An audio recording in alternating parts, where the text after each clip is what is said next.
I still don't know how to react to that, eh? You know? That's what it's about, bro. That's what it's about. Bro, so for those people that don't know you out there, bro, who are you, my G?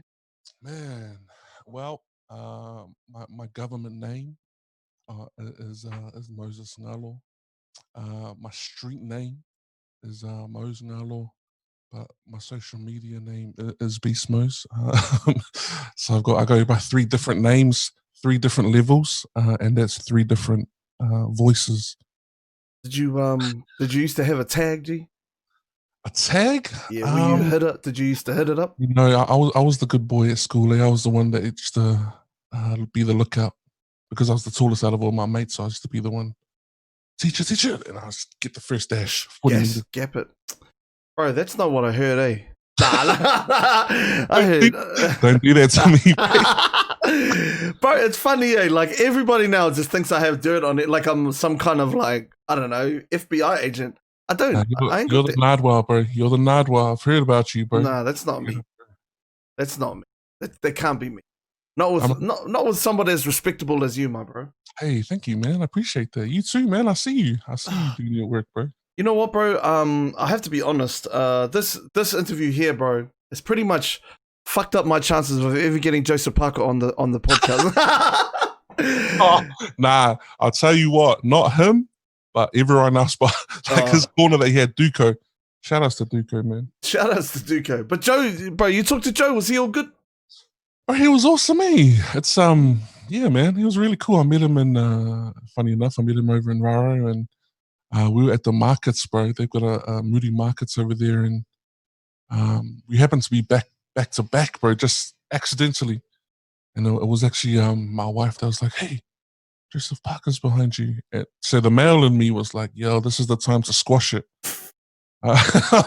This is the time I'm gonna have to put him to sleep. Like, there's no other way I have to sort this." So I just did the old, you know, pretend I'm moonwalking and bumped into him. Like, "Oh man, sorry, bro. Oh, hey, Joey, how are you, brother?"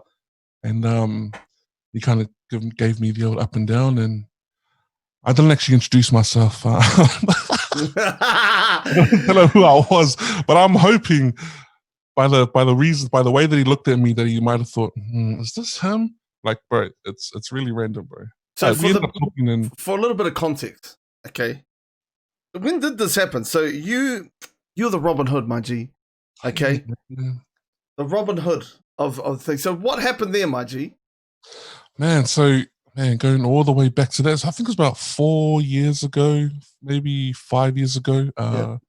There was a boxing fight that happened here in New Zealand. It was Joseph Parker versus Carlos Takam. And the reason I remember that is because I paid for it. I paid for the pay-per-view myself. Context around that, I knew I was going to be home by myself, and I knew it was going to be uninterrupted pay-per-view. So I paid my $50 just like everybody else, and happened to be home. And I got a couple of messages in my group chat. They were just like, "Gee, you won't put the video up for us to watch it together in our group." So we had a little group chat. And I just thought, man, if I can do that there, then I'm sure I can do it for other people. A bit of context around that in my group chat. I've got a group of, I think there was possibly 24 of us at the time. They were all kind of banking on me, I guess, streaming or showing it or whatever on social media. And I just thought, man, you know, a lot of people kind of thought it. I actually put up a poll, bro. Like, would anyone want to watch this if I put it up? And bearing in mind, bro, back then, there was no such thing as streaming sports on Facebook and all of that. So I kind of feel like I Trailblazer, Trailblazer, brother. Trailblazer. Yeah, bro. So paid my money. Had my phone. I don't know how to use OBS. I didn't have a flash camera. It was literally just a cell phone, and I actually had it in selfie mode facing the TV. So I don't know. I can't see it from behind it, bro. So I set it up, and bro, my tripod wasn't even a tripod. It was like boxes and boxes of cookies and a cup, which was the anchor to hold the phone up. And you know, I just chucked it up. I put it on our Beast Moze page, and I put it up and went live. You're going live in 3, 2, 1. Boom. Just saw the first people come in, then I turned it. So literally my phone was on TV mode, on selfie mode, facing the TV for about, man, I would say 10 to 15 minutes, bro. Yeah. And then I pulled it back around and, man, to my surprise, there was 500 people there. And I was like, oh, 500 people? What the hell? Mm-hmm. So in my mind, I'm thinking, like, this is the honest truth, bro. Like, I know people at the time were thinking, man, surely you thought that was illegal. Like, I didn't think it was illegal, eh? Like, I guess how I justify it is that I paid for it myself. Mm-hmm. It's kind of like inviting people to come to my house, like, yo, I paid for this, come around and chill, come and watch it if you want. No, that was how I was justifying it. Yeah. Whether or not it was illegal or not, I don't know. Turn the back around 500, turn the back around about another half an hour. Bro, no one's getting up into I think at the time was 20,000, bro. 20,000 people. Wow. And 20,000 people were there watching my TV. And that's kind of when I dropped my nuts. That's kind of when I thought, holy crap, what the hell do I do? So I actually started flicking through the channels, bro. Like the kids say, some people were saying, go check out what's on the Disney Channel. Went to the Disney Channel. We watched a little bit of what was on then? I think it was That's So Raven. Went and checked out. People were saying, check what's on E. Went to E. Kardashians was on. Then I went back to the boxing. So I was flicking in between different things, bro. Like, it was pretty crazy, bro. Pretty crazy. And then the aftermath of that was quite crazy. Bro, that caught me off guard, eh? Like, I didn't realize how, I guess how serious like looking back on it now, going through all of it, I kind of wish I did things different. Going through it at the time, man, I dropped my nuts, bro. Like, people were, I guess, I kind of I was put all over the media, bro. I was put on the 6 o'clock news. I was put on stuff.co.nz, the Herald, the newspapers, our local newspaper, like, and it was all just painting me in this light of criminal. He's a criminal. He's a scumbag. Yeah. It's illegal. It's illegal. And going through it at that time, because it was unknown to me on how to deal with that kind of stuff, bro, I kind of dropped my nuts, say, like, it affected. I had to take time off work because the media were turning up to my work, and the media, I don't know how the media found my family and went to my family's work. Wow, really? Yeah, bro. So the moment I realized that it was bigger than me and it was affecting more than just me, like it was affecting my family, or not affecting them, but they were turning up to my family's work, and that's kind of when I panicked and went hiding. I went MIA for a bit, bro. Bro, that's crazy, bro. Because, like, I mean, $50 for a fight, it's a lot of money. You know, like, to this day, bro, like, I still remember messages now. I don't know if people back then were trolls, like 4 or 5 years ago, but the messages I was receiving, like, thank you for paying, or thank you for showing us the pay-per-view. I'm currently in hospital doing chemo. Like, you know, things like this where I'm like, for me, I'm like, man, that it feels good, because I'm like, yo, I'm helping people. But at the same time, it's kind of like the consequences of that kind of made me not question what I was doing was right or not, but kind of just made me think, holy crap, this is a lot bigger than what I thought it was. Even like right now in the chat right now, there's people saying, like, bro, you're the man for screen sharing that.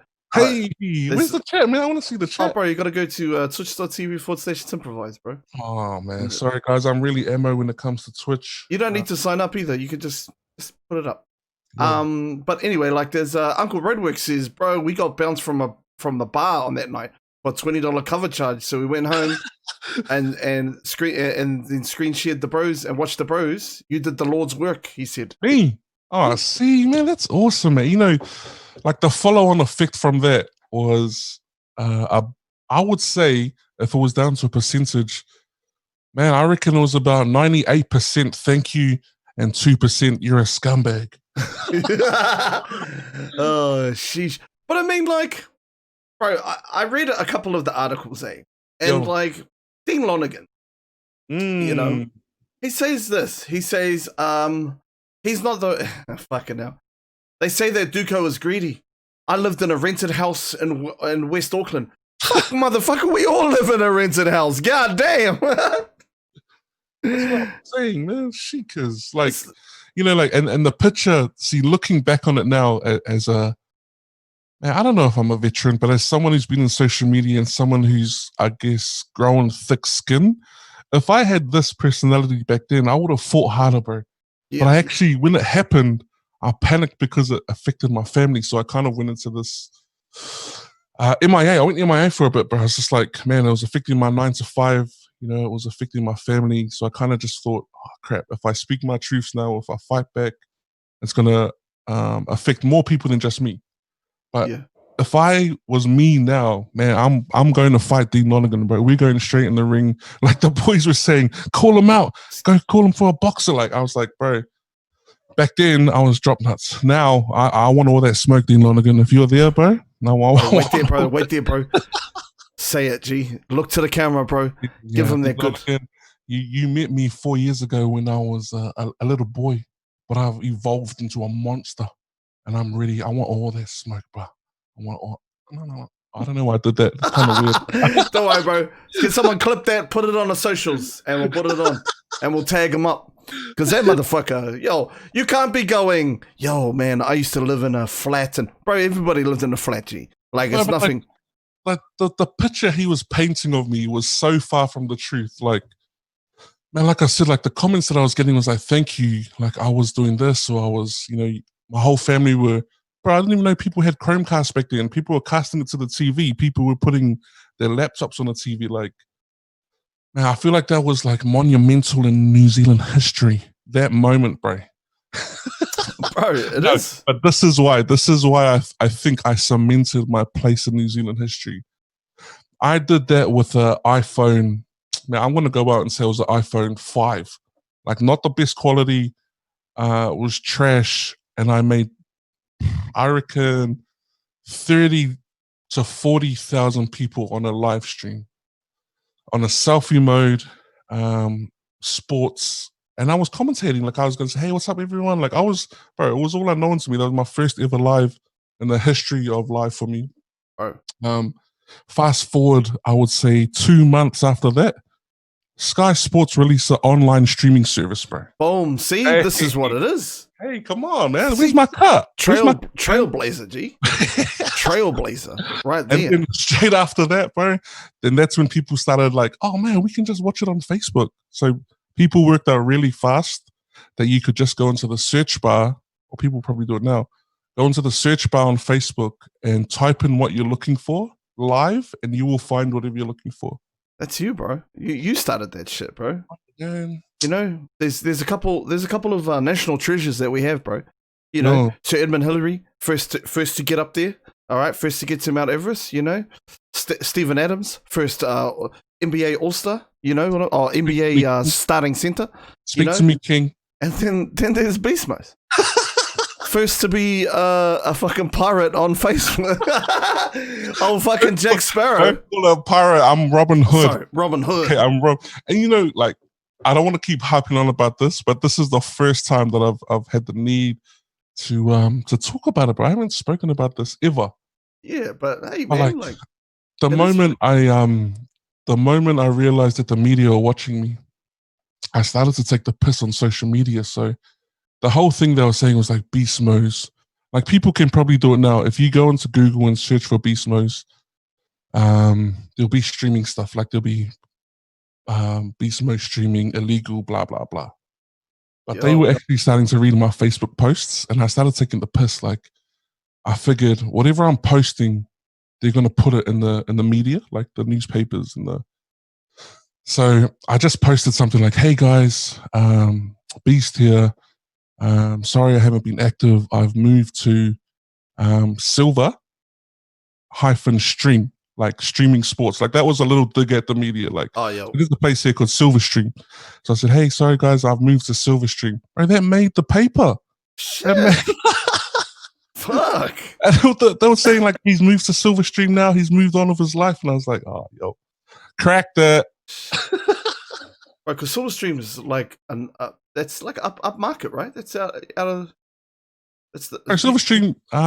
we're talking about the place in Wellington, right? Yo, bro. Lower Hutways, yeah. Speaking of Lower Hutt, my bro. Okay, you ripped that hard, and I respect that, my G. Hey, not Lower Hutt, brother. Porirua. Oh, sorry, Porirua. Come on, man. Don't do that, man. Oh, sorry, bro. Porirua, right? East side of Porirua, bro. East side. I got you. Yes, bro. The beast of the east. Let's go. Let's go. But bro, like, what is so special about Porirua, bro? Speak to me, King. Oh man, Porirua for me. I've just always grown up with the underdog mentality, bro. Like like I've always put myself as the underdog. Even if I'm the favorite, I will still tell myself that I'm the underdog, just because I know that I'll work harder as the underdog, bro. Like I think you kind of get complacent when you're sitting at the top. But when you're underdog mentality, you're trying to do everything to get to the top. So I've just always tried to put my best foot forward for Porirua, in particular Porirua East, because that's where I'm from. Place my Cannons Creek, bro. Cannons Creek, got a lot of love for Cannons Creek. My love for Porirua, Cannons Creek, stems back to a kid when I would walk around with my brother. And we would go to play basketball down at Cannons Creek Cage. And like some of my favorite memories of growing up was as a teenager down at the Cannons Creek Cage. Like me and my brother, I would say we were amazing at basketball, bro. Like I would say we were the Shaq and Kobe, bro. My brother was athletic, charismatic, quick, where I was more of I was all power, brute force. I didn't give a damn. I'll block the shot and I'll push you away. Like I was just a bad man. So we used to do twos, bro. And some of my favorite memories were, bro, we were lining up and playing against Mungle Mob, bro. Yo. When would you ever say that you had a 2-on-2 game with the Mungle Mob? And not on basketball, shit.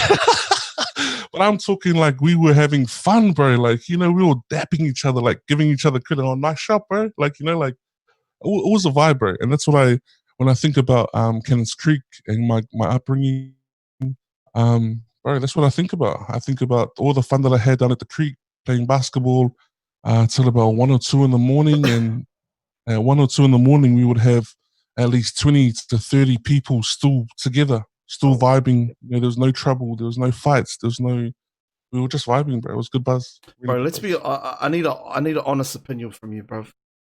And I've heard multiple accounts that are different here. How good was Margin? He talks it up. Yo, let me just lay that down to rest. Trash can.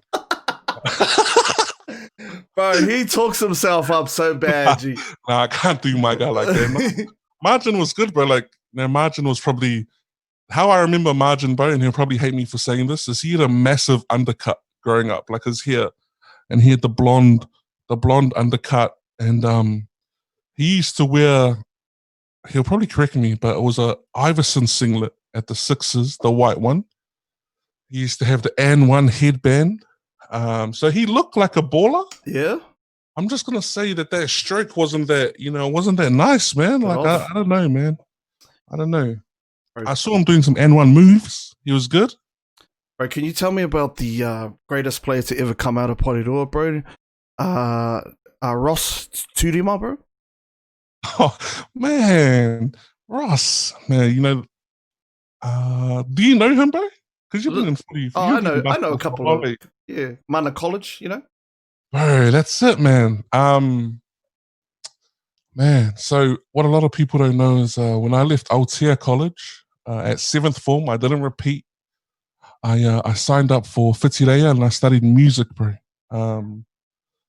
As a bum course because I had nothing else to do.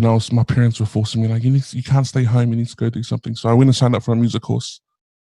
I signed up for Whitireia, and then I got asked by Mana College to go play big for them. They needed a big man. Oh, yo.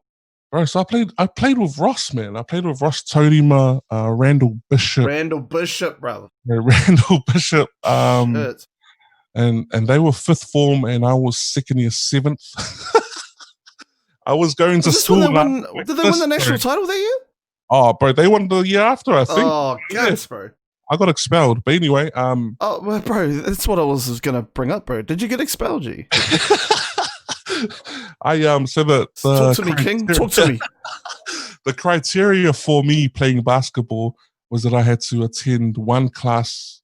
I think it was a day or a week, and I couldn't do it because I was juggling Fitzileo, like politics. So I couldn't turn up to a couple of classes, and I got the come to the principal's office, and hey, unfortunately, blah blah blah. And I'm just like, man, I couldn't care less. I'm a grown ass man. I got my car parked at the front. I'm receiving study link. Like I don't know what I'm doing here. But that was actually a favor for Ross's old man, who was a great coach, by the way. Uncle Willie Todima. So even that, bro. I don't know if Ross is watching or if he'll find out about this, but him and Paxman's his older brother. Yep. It was Ross and Pax and me and my brother Geordie, and we had a 2-on-2 comp, bro. Like we were at first it started off as fun, but you know that stuff never lasted. And we started going in, bro, like full contact. We played to 21 a couple of times, and all I'm gonna say is that I was having my way. I was having a field day out there, bro. I was in my bag. I was hitting them with the post. No one could stop me with that turnaround, the hook. You know, I was doing everything. And we finished the game, and I see Uncle Willie watching, and it was actually Uncle Willie that said, "Hey, I need a big man in mana, come and play." And I was like, "Say less, because I thought it was going to be a walk in the park." And who'd you guys lose? It was the finals. Didn't you lose? Is it Everdale? Bro, like, I didn't even make it that far. I think I left halfway through the season. Damn, brother. Like, because those boys made the potty door under 15s that traveled to Hawaii. Yep. And the problem with playing in a team like that is when you take out the potty door reps, it was just too much of a burden for the big man to carry. So I couldn't I couldn't do much by myself, bro. Right, what was your go-to post-up, G? Were you drop stepper? Were you a little fake, little turnaround? What you get into, bro? I used to love the old like I would back them in, bro. Like because I was what am I? I think I'm about 6'4". I'm a sleek 225. I was back then. But I had a lot of power to like I just backed them in and I could elbow them, pump again, and out off the backboard, bro. Money every time, bro. Straight. But like, yeah, no, I actually that team, that Mano College team, I heard a lot about them. I was coaching at that time. Oh, true. When I first started, bro, I was young as, and we went to nationals that year, but we never met up with them. But yeah, bro, fucking hell, going back. Did you play, bro? Little bits, bro. When I was younger, you know, I played second div for a little bit. And then what position? Bro, point. I'm like, be honest with me. How's your crossover? It's top tier, brother. top tier of the third tier or top tier? Top tier, brother. It's up there. Even now, bro, with the Puku G, I can still get someone on some skates. I see you. I still got a handle. It never goes away, bro. You know? Yo, it's like riding a bike. Like I'll mess up some 12, 11-year-olds, bro. I'll mess up some 9-year-olds, bro. If my son wants to step, G, and we're outside, I'm like, yo, I don't take it easy. We're going hard. We're going first to 21. What's your stroke like, bro? What's your stroke like? You Not too good. I was an inside guy, you know. I was Kyrie with that shit. I like the spins, you know. But my pass game was it, bro. You know, I was the John Stockton of Rewa, G. Okay, I was the Jason Williams brother of Rewa. See, I just brought my own sound effects. Is that all right? Shit, brother, fuck. Holy shit. I was like, fuck, someone's outside. Someone's fucking hell. Someone's having a party. Bro, straight up, that was all me, G. Jason Williams, and then that was my guy. I used to watch him. Bro, shout out White Chocolate. And then when and one came out, was like the next evolution of Jason Williams, and I was like, oh, okay. And then he had a bit of a stroke, but nothing, you know. I'm dropping 40, but I'm dropping 30 of them inside, bro, and layups and free throws, you know. That's me. Bro, they used to call me Mr. Double Lay at school. I was 20 and 20, bro. 20 and 20, man. Oosh. Bro, fucking look at you, eh? Look at you, brother. Hey, out here holding on to Throwing the old Al Bundys in here. Oh, bro, but like basketball, man. Let's talk about this. So did you play rips? Did you go through the rips? So I was one of the I got invited to go to the Porirua under-19s when I was 16, but purely because of my size, and I dropped my nuts and went rugby instead. Oh man, there's some good players that come out of Wellington, man. Like Wellington's a hotbed, man. Man, like even now to this day, Ross and Randall's still around. We've got Hiram Hippolyte down here. We've got there's a league here in Porirua called Chapel Ball. I don't know if you heard about that, but Chapel Ball is based at a Mormon chapel in Takapuahia. And bro, I would say that competitiveness at Chapel Ball is more higher than our leagues in Wellington, bro. Like, yo. And the names that we have that have come there, bro, Jordan Nato is a regular there. Peter Cameron made an appearance there. Like we get a couple of the Saints boys there every now and then. Like it's a big deal, bro. I mean, there's some there's some really good players that have come out of but I think like Wellington in general, but Porirua is always, for me, it's always around Ross and Bishop. Those are the two dudes you were just like, right. And then after that, it kind of went downhill. There was nothing else. Yeah, like it's kind of there's been a injection this year. Minor colleges back in Div 1. They're clawing their way back up the ranks. But they're all family too, bro. Like they're all Ross and Randall's family. So where they come from, their whole village is all ballers, bro. Straight up. Straight up. That's all I know of Ross. I was at a national camp when he came through. But then it was just kind of like fucking. Yeah, I see. Like when I'm looking at players, man, I look at how they hold themselves off the court, and you can tell he was confident in his own abilities and who he is as a person, as opposed to somebody that's very, very good but just don't know who they are. And bro, the funny thing about him is he's a shy guy, bro. Yeah, he's a really shy guy. My first training at Minor College, because I was dunking, man. I was dunking there 14, Oosh. 15. I was two-hand flash. I was reverse. Like I was in my bag, bro. I was quite athletic, eh? Bro, like who would you compare yourself to, bro? Straight up NBA player. Man, but a Sean Kemp, what do you reckon?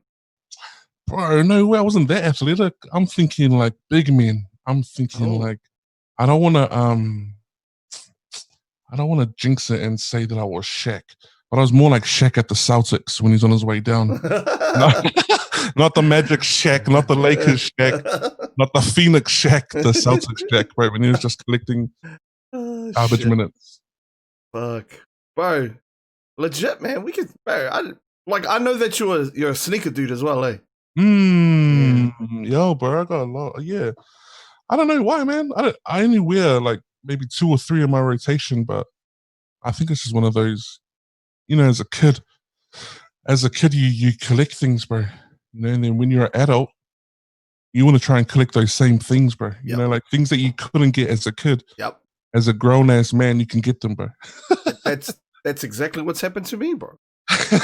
Well, what do you collect? Kicks. Yeah, I got kicks. I got kicks on kicks, my bro. Yeah, brother. But my one was like, bro, my mum couldn't afford shit, so I was rocking them Slazengers, my G. I was rocking them Dunlops, my G. Wait, let me get one of those for you. Throw it up. Slazzy gang? We call it Slazzy gang at school, bro. Bro, I was in the Slazzy gang. And then I remember, bro, I got a job and the first pair of J's I bought was some cement fours. And then, I see you. Bro, I've got like 3 pairs of them now. Like I'm like, you know, and they're the ones with the Nike ticks on the back and the ones with the Jordans on the back. And it gets like that, right? And yeah, bro, man, like it became a habit. Before I had kids, bro, it was just like they were my kids. You know what I mean? Yo, 100%. And it's like I touched on it. You know, when you're a kid, you're just super grateful for whatever you get from your parents and your mates. But when you grow up and you start working and you understand the work ethic, bro, like you understand, okay, in order for me to buy these shoes, I need to find me a job that will pay X amount so I can buy those. Bro, that's the stage that I'm at the moment. Shoes I kind of fell off a little while ago, probably last year, 2 years ago. Still got about, I think total about 28 pairs of kicks. Got some J's in there, but I've just got into basketball cards, bro. Bro, and that we'll get to that soon, bro, because that's been huge, bro. Lately, like basketball cards have been just yamming it up, bro. It's impressive, eh? I'm like, fuck. I never even thought. Like, I'm pretty sure if I go back to my old lady's house, I can find my old ones. You reckon, bro? I reckon, bro, and they're in pristine condition. Like I looked after my basketball cards. I reckon you'll have some good cards in there, bro. Like that are worth a lot of money right now, bro. I know. I got a LeBron rookie somewhere. Yo, I gotta find that. Yo, but anyway, bro, back to ball. So like, who was your like, who did you, apart from Shaq, bro? Who did you model your game after, bro? Did you have a little bit of magic in there? You had a little bit of Hakeem. What you got in there, bro? Bro, my one goes way back further, bro. Like I used to Wilt Chamberlain, bro. Bro, how did you see any fuck your shit here? The only fucking video you get of that dude when you're your age, you couldn't watch that shit on. You couldn't go to YouTube, bro. Let me tell you why, bro. The reason why I modeled myself after Wilt Chamberlain is when me and the boys used to wag school. We used to play NBA. I'm pretty sure it was NBA Live 2000 or something, bro. And I always used to be the Lakers or the old school Lakers. And for some reason, Wilt Chamberlain was OP, bro. Like he was on the game. Like I've never seen him. I saw a couple of his highlights, but on the game, bro, he was the only guy that could manhandle Shaq. So my mentality was like, bro, if this guy can manhandle Shaq, then that's me because I can manhandle Shaq. So I just started going old school, bro. Like I started doing hooks. I added hooks to my game, like really dirty things like the elbows and boxing out, full body box outs, like brick walls. Like I was screening brick walls, bro. Like I just became, I reckon, an old school basketball player, bro. Oh, but Kevin Duckworth in there, brother. Hey, I see you. but Charles Oakley in there, my G. Fuck. Bro, Oakley was my favorite, bro. Like my favorite Nick. Yo, what? Really? Yeah, Nick's my it's between him, Anthony Mason, and John Starks. Those were my three that I was like, bro. I didn't really like Patrick Ewing after he missed that layup. I was like, nah, bro. Like, for those that don't know, he missed the layup to get us into the finals. And from that moment on, I was like, sorry, Pat. This is not it. But I feel sorry for him because I feel like he is the most posterized player in the history of NBA, bro. Big time. Either him or Mutombo. Right. Bro, Mutombo was he got done a lot. Cheers, brother. Do you watch The Last Dance, G? I did, bro. It's great, hey. I did, bro. It was cool to see another side of Jordan, bro. We don't get to see that inside, eh? Bro, I had man, I locked the doors in the lounge. I was like, nobody come in. This is my time.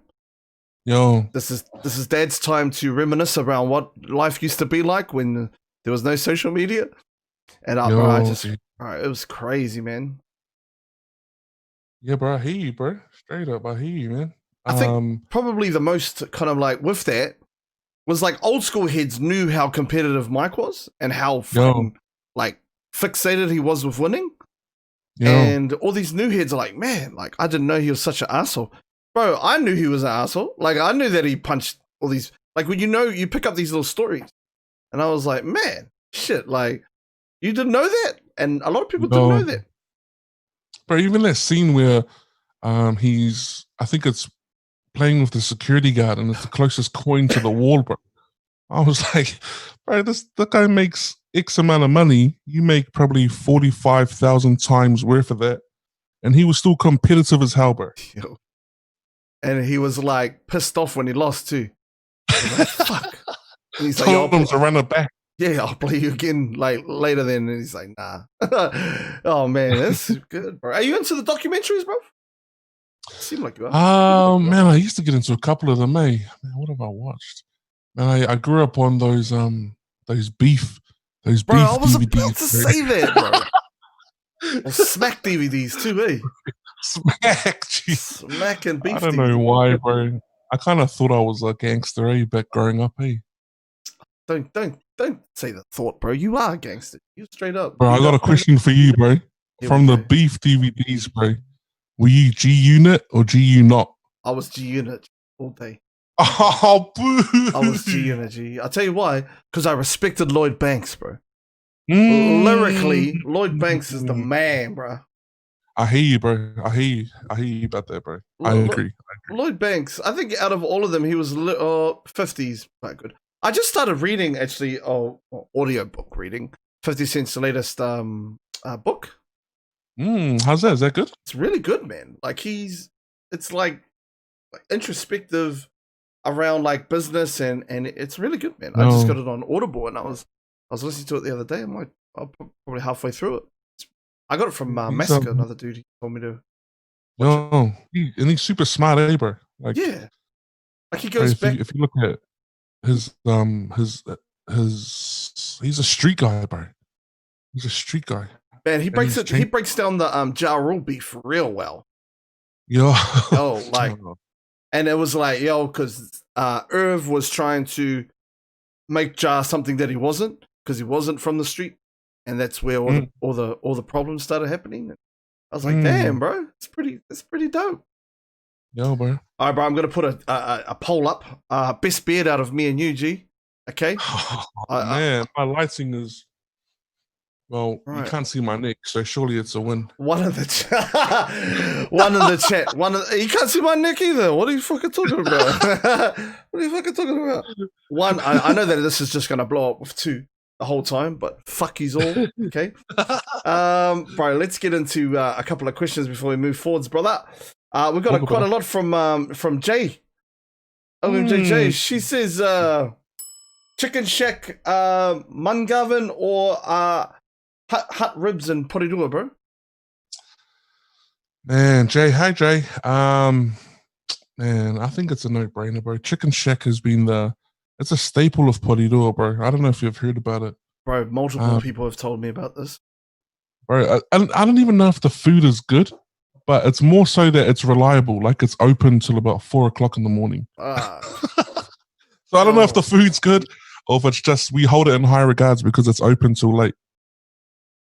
I've heard multiple people tell me that Chicken Shack is the top of the top. You know?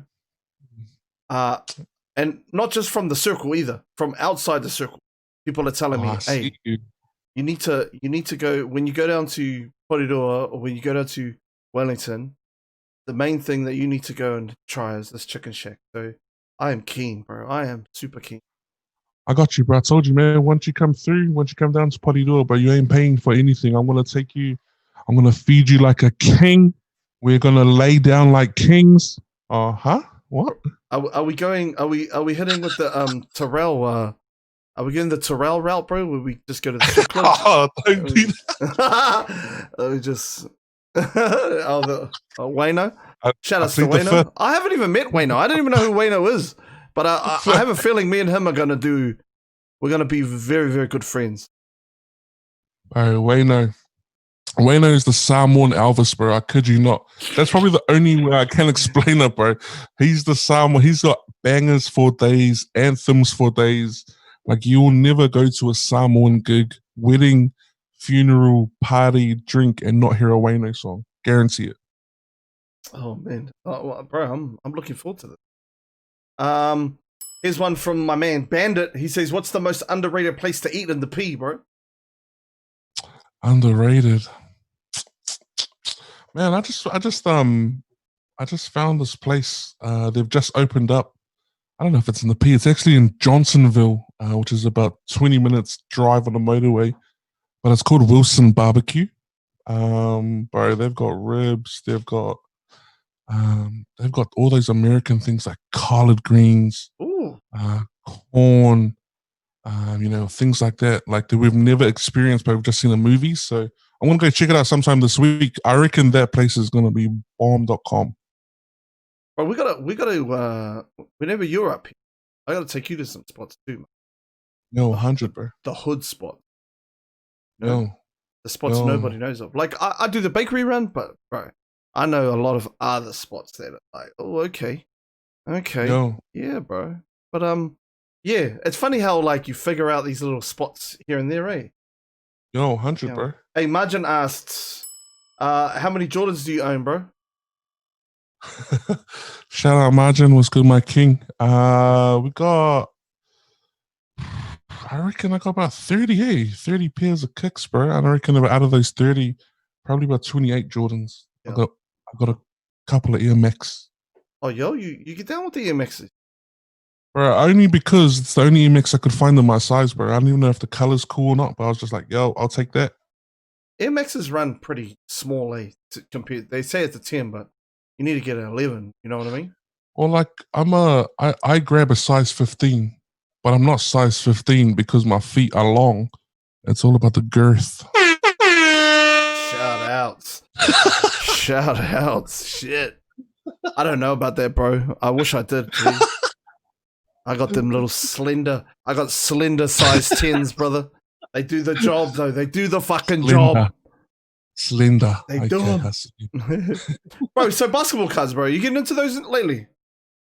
Yeah, man. Again, it's one of those things as a kid that I used to collect. And then when I came across them again as an adult, I was like, yo, I'm back in.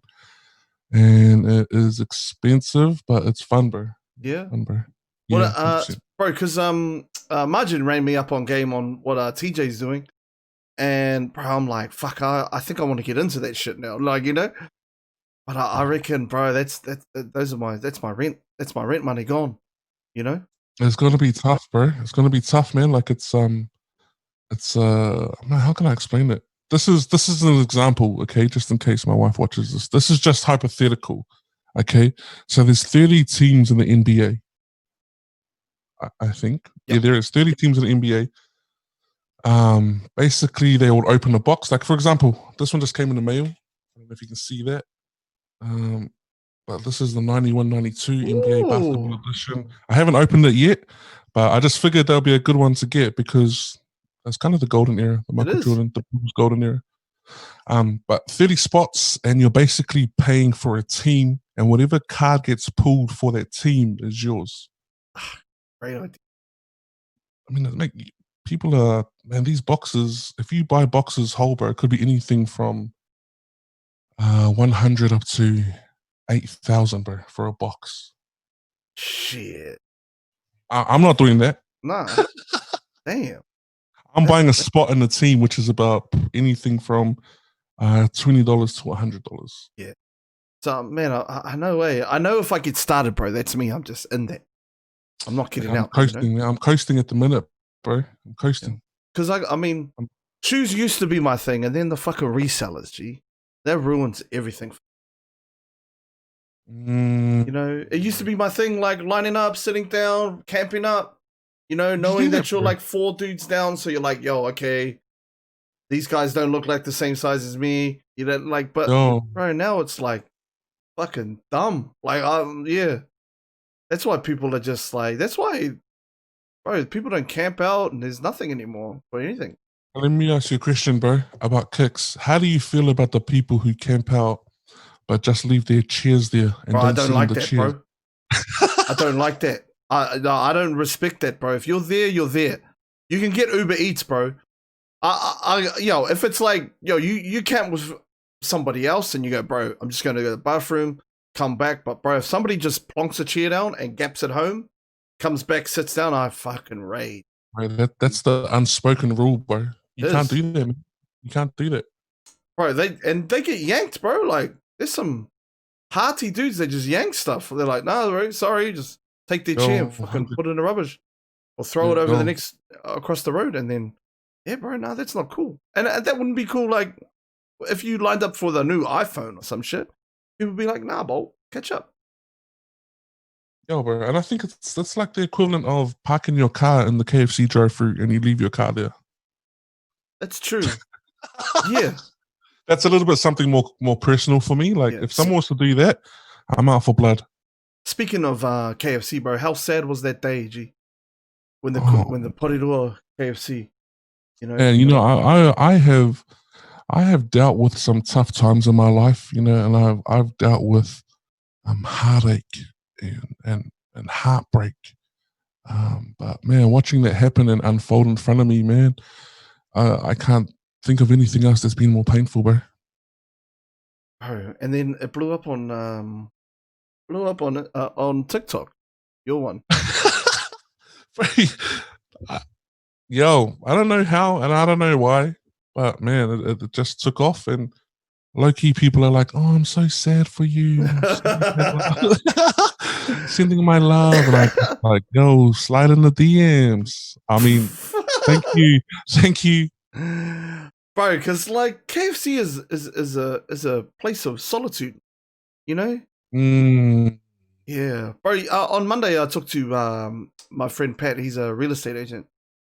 yo, And it was great. It was a great conversation. We talked around how we can get on the ladder, how people, Multi Pacific Island people can get on the ladder and start. But he also the flip side of that told me that he did a real estate listing, and the listing was walking distance to KFC, and it took him 7 days to sell that property. no way, bro. I was like, oh, bruv. And well above the rate that he normally sells it at. Holy, And I where's thought, that one? I think it was in Mangere, I think. Either Mangere No, or Papatui. But no. man, if hey, wouldn't it be nice to just sniff KFC every day? You might get sick of it, but that I've smell. been, you know what? I've been let down so many times by KFC, bro. Like the smell is very enticing. The smell makes me feel like I'm floating to your window. I'm floating, and then you get there, you order, you eat, and it's just like, oh man, there's squirt fest after that. I've been let down a few times. KFC there's a love hate relationship going on. You know, Yeah, yeah, it's like bro. bad. But I reckon, if your thing is fried chicken, I reckon I can find you at least 3 or 4 other places that can be match it or be better than KFC, bro. That can There's a couple. There's this place in Panmure, bro, called Peaches. Okay, I got to take you there, bruv. Whenever you're up in Peaches Auckland. and cream? Yeah, that's exactly what it. No, it's called Peaches, D, and it's like the top tier fried chicken you'll ever have, my bro. Telling you. Bro, I'm keen, bro. Straight up, I'm keen. Anything. Yeah, this is how I justify it. Anything fried chicken related is in my blood. Like I cannot eat fried chicken. Like I have to have it. It's in my blood, man. It's from my ancestors. I gotta eat it, bro. From Wakanda. Fried chicken from Wakanda. All right, I've got a couple of other ones. Here's one from Spell. Spell says, what's the deal with the Whitaker's factory in P-Town? I've never met anyone that works there or even knows where it is. You know anybody? Bro, Spell. Shout outs my guy Spell, bro. Whitaker's, yeah, I know a lot of people who work there. I've also been a customer of somebody who works there and is able to sell boxes of peanut slabs, bro. I think they're selling them. I probably won't say the price because they might get fired. But I know people who have worked there and have said to me, "Gee, I got these boxes of peanut slabs." And I was like, "Yo, say less, give it to me, bro." Oh, it's always good to have. I bet you've got a lot of people on the inside, bro. You can in a lot of factories, eh? You're connected, my bro. I know it. I think in Porirua, there's not many more people that you'll find that has connections that I do, bro. I don't know if I'm being cocky, but I feel like I can walk into anything in any place and be like, yo, Beach I'll King. take that. And they'll be like, yo, Moze, hey, what's up, man? Let's take like, this for free. hey. Oh, no, I'll pay. Let me pay. Yeah. But don't really want to pay, but you just got to say it. It's like when someone says, you want a drink? You're like, no, thank you. And like, are you sure? Like, you just have to say that. Are you, as a charity Christian, like, are you sure? Please don't say this again. Look, another question from Spell was also, where is the factory? In Elston. There we You go. can smell it, bro. So I used to stay in Elston, which was about, I would say, 1 to 2 minutes away from the factory. Bro, you can smell the chocolate from where we used to stay every day, bro. Like Ooh. it's like if we talk about the KFC smell, the Whitaker's chocolate smell is, man, that is something else, bro. It's up there. Another question from Jay as well.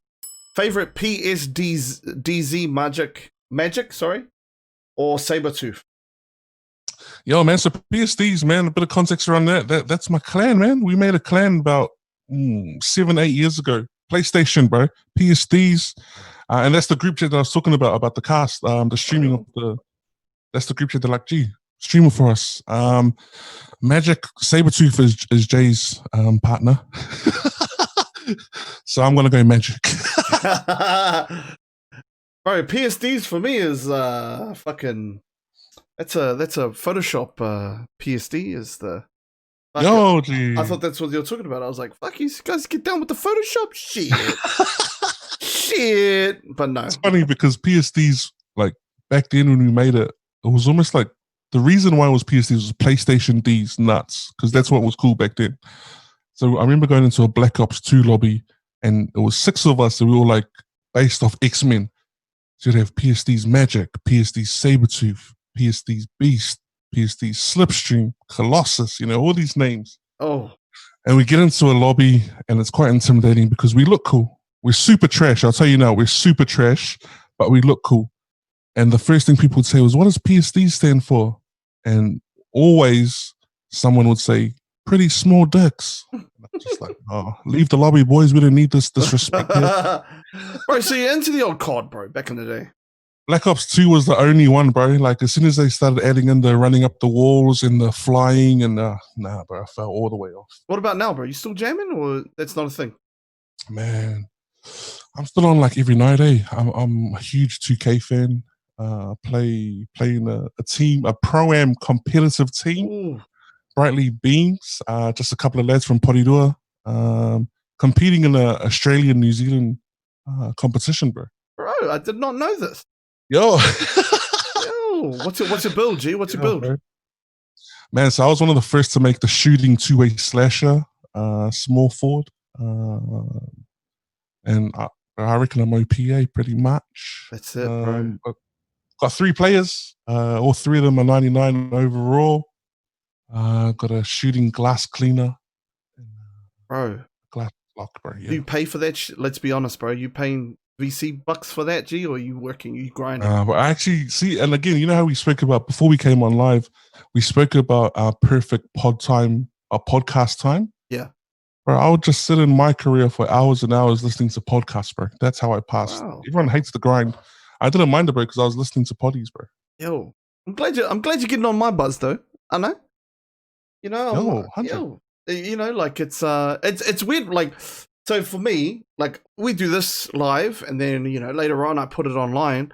But like I totally forget about the viewership on audios. Oh, the replay value. Yeah, and then I'll like today because I was doing some social stuff, getting socials ready, and then I fucking jumped on and like yesterday I had like 300 views or 300. No way, bro. And it was just like, and they weren't even like, that was cool, bro. And then shout outs to the brother Benny. Thank God for Benny.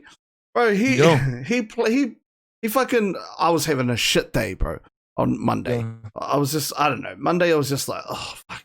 And then he messaged me and it was a video of him listening to the part where I mocked Margin's phone because his phone is shit. And I heard that as well, bro. Yeah, bro. And he took a photo, and I said to him, Margin, are you playing Minecraft, or is this actually your phone? All right. And then, bro, he was like, this is the best line I've ever heard in my life. And I was like, bro, that made me feel so nice. And it was at like 3:00 when I finished work, and I was like, oh, you're the man, Benny. You're the man. And that's so important, bro, especially when you're a content creator. You don't really think about things like that, bro. And it's those things that make you think, okay, frick, I'm just going to keep pushing. I'm just going to keep going. I want to keep going. So let's talk about the chicken, bro. What made you want to start doing the chicken? What was the purpose behind it? Yo, the chicken, for me was an idea that came up about 3 years ago, and I've just always been fascinated. I think about maybe 6 years ago. You know, when you're tidying up the house, and growing up, it would be music that you listen to. For me, slowly came off music and started to listen to podcasts. So while I was cleaning or doing whatever, it was podcasts, bro, and I was just genuinely fascinated by conversations, bro. Like I was learning. I felt like I was learning so much. And I just thought, man, I'm sure I can hold a conversation and people would find it interesting. So the chicken was an idea a couple of years ago that I came up with, and before lockdown, it was just before lockdown. I just figured, man, there's no time like the present to start because everyone's at home and they're forced to watch us. What else are they gonna do? Yeah. They have to stay home and watch us. That's how I started too. Yeah, 100%. Yeah. So just before the lockdown, I got Margin involved because Margin is the stream guy, the creative guy here in Porirua. I was like, gee, let's do this, let's make this. And he came on board, and the next one was Benny. Hit up Benny. He was like, gee, come for a yarn every Friday. Benny was like, say less. Regan hit up Regs like, cuz come for a chat. So yo, keen, and that was the four. And then it just kind of grew, bro. Like, man, we started getting people that were messaging saying, bro, can I come on this week? And can I do this? I was like, bro, all good. Like, try to turn up, bro. And we ended up having a whole room full of some of the hottest social media content creators at the time, which I still think we still do now. Just vibing, bro. For me, the appeal wasn't that they were famous or that they were popular. For me, it was just, bro, when else can we have a chat like this? You know, when else can we? And lockdown was pretty big for mental health and stuff. So I just felt like it was a platform that we could turn up every night or every Friday and just chat, bro. You know, get things off your chest. And what feels like it's just a Zoom call in front of people. You know what I mean? Yeah. Because I mean, I see that because I just invited myself, G. I was like, yo, I'm coming on, bro. And you're like, say less, King. Say less. And I was like, yo, I'm coming on. I don't give a fuck. I'm coming on. Yo, 100%, bro. And that's how it should be. Like, I always wanted it to be something where if you felt the need to come and have a chat or you wanted to be a part of it, just message and we can make it happen, man. It's not a big deal. Like, so anyway, bro, so I get on and then afterwards, you know, I message you and I say, brother, I actually really needed that, eh? Like, I needed just because, bro, when I go to work, it's all females. When I come home, bro, 90% of our 80% of our households is females. And like, no disrespect, but like sometimes you just need to chill. Like you just need to have a chat. And then that's when you said, bro, that's exactly why we organized this. So you can just, bro, you just check in and make sure everything's going all right. And that's why I'm forever, bro. You will never, you're not gonna get rid of me, my G. Bro, you're in, brother. Say less. Say less. I'm in there. You've got a permanent seat on the Friday night, bro. Yes, sir. Because I stream on Friday, so as soon as I finish, I'm straight in there, bro. I'm like, yo, let's do it. Yeah, bro. 100%. You're with us, bro. Say less. So like mental health, bro. Like it seems like sometimes, bro, it's like the hot word. You know what I'm saying? People don't actually. Do you ever find that some people use it as like a tokenism kind of word to? I don't know. Like they're like, yo, like mental health, but at the end, they're not really doing much about it. Or what's your take, brother? Man, it's I feel like I actually don't like it when let's just say someone makes a huge mistake, bro. Like someone cheats on their wife or someone gets drunk and decides to drive home drunk and has a crash, or someone, you know, just, and then they say, to make up for it, they say, oh man, my mental health. Like it's almost like a crutch. Yeah. I mean, but at the same time, you know, you got to take that 100% serious. Like you can't say, shut up, you're not talking about the real mental health. You know, you're kind of, you know, you can't say that. So for me, it's like, whatever mental health looks like to the person going through it is what it's going to look like. Like everyone's mental health looks different, bro. Yeah. Because, bro, I mean, in my past, bro, I've had a couple of spells where I was just like, fuck, like, what's going on, you know? And it's like this is a, you know, like a while back. And then it's like a spiral, man. You just can't do nothing to get out of it. You know what I mean?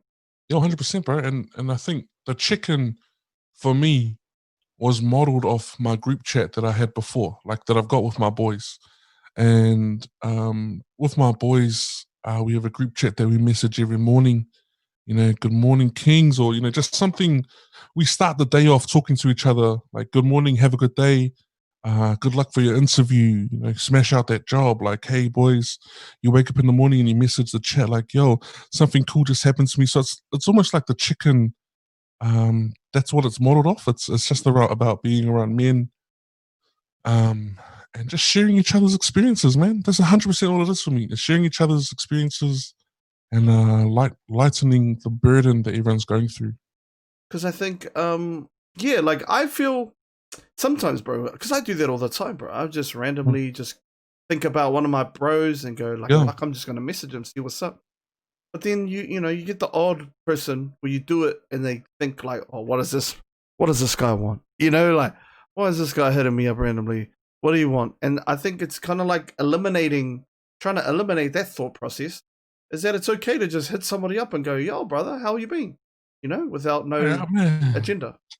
I agree with that 100%. And it's growing up, you have a bunch of friends, bro. Like whether it's at primary school, whether it's at intermediate, college, you have a bunch of boys that you can be unfiltered with, and you get accepted, flaws and all. The moment someone tries to hold you or makes you feel a type of way about the flaws that you have is that's kind of toxic. You know what I mean? Like I don't think that it's not very uplifting. I'm all about uplifting, bro. And I feel like, you, brother. And I think with men, it's hard to talk about stuff they're going through. What do you think that is, bro?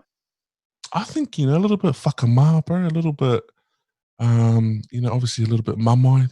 There's probably some things that they're going through that they feel a little bit hurt to talk about, or a little bit ashamed that they're going to be judged, or but I feel like, man, we can talk through anything, like 100%. Like, I think a couple of the first episodes of The Chicken, we had people messaging in saying, thank you for this, I needed to hear this. And bro, like you saw firsthand, after the end of every episode, we try and leave something motivational, inspiring, or something for anyone to take away. Yeah. And if they don't listen to anything in the potty apart from that, and it helps them through something, then that's a win for me, bro. Whether it's one viewer versus 150 viewers, it's a win, bro. 100%. I think it's funny, because social media, man, like, it kind of encourages bad mental health. You know what I mean? In terms, if you are a creative, like if you are a content creator, like you're not all of us, but when you're new to this game and you always are just watching views and watching this and watching how many people are watching me, and it's that dopamine fix of like, like, oh fuck, someone's liking my shit, But the minute that goes away, then you get the dip and like, oh fuck, maybe not. It's like a fucking roller coaster, man. You get a high and then you get a low and then you get a high and low, and it can be quite hard for a lot of people that are into it like that. 100%. And I think, social media has given everybody, I guess, it's given them a way to troll, bro, without any kind of consequences. Like, when I first started doing social media, I used to get quite cut by things that people said. But I learned pretty early on that, bro, I couldn't care less. Like, you're here regardless if I'm trash or not. You're still here. Like, bro, and as soon as my mindset changed to, I don't care about who watches, as long as one person takes something away, bro, nothing else affected me after that day.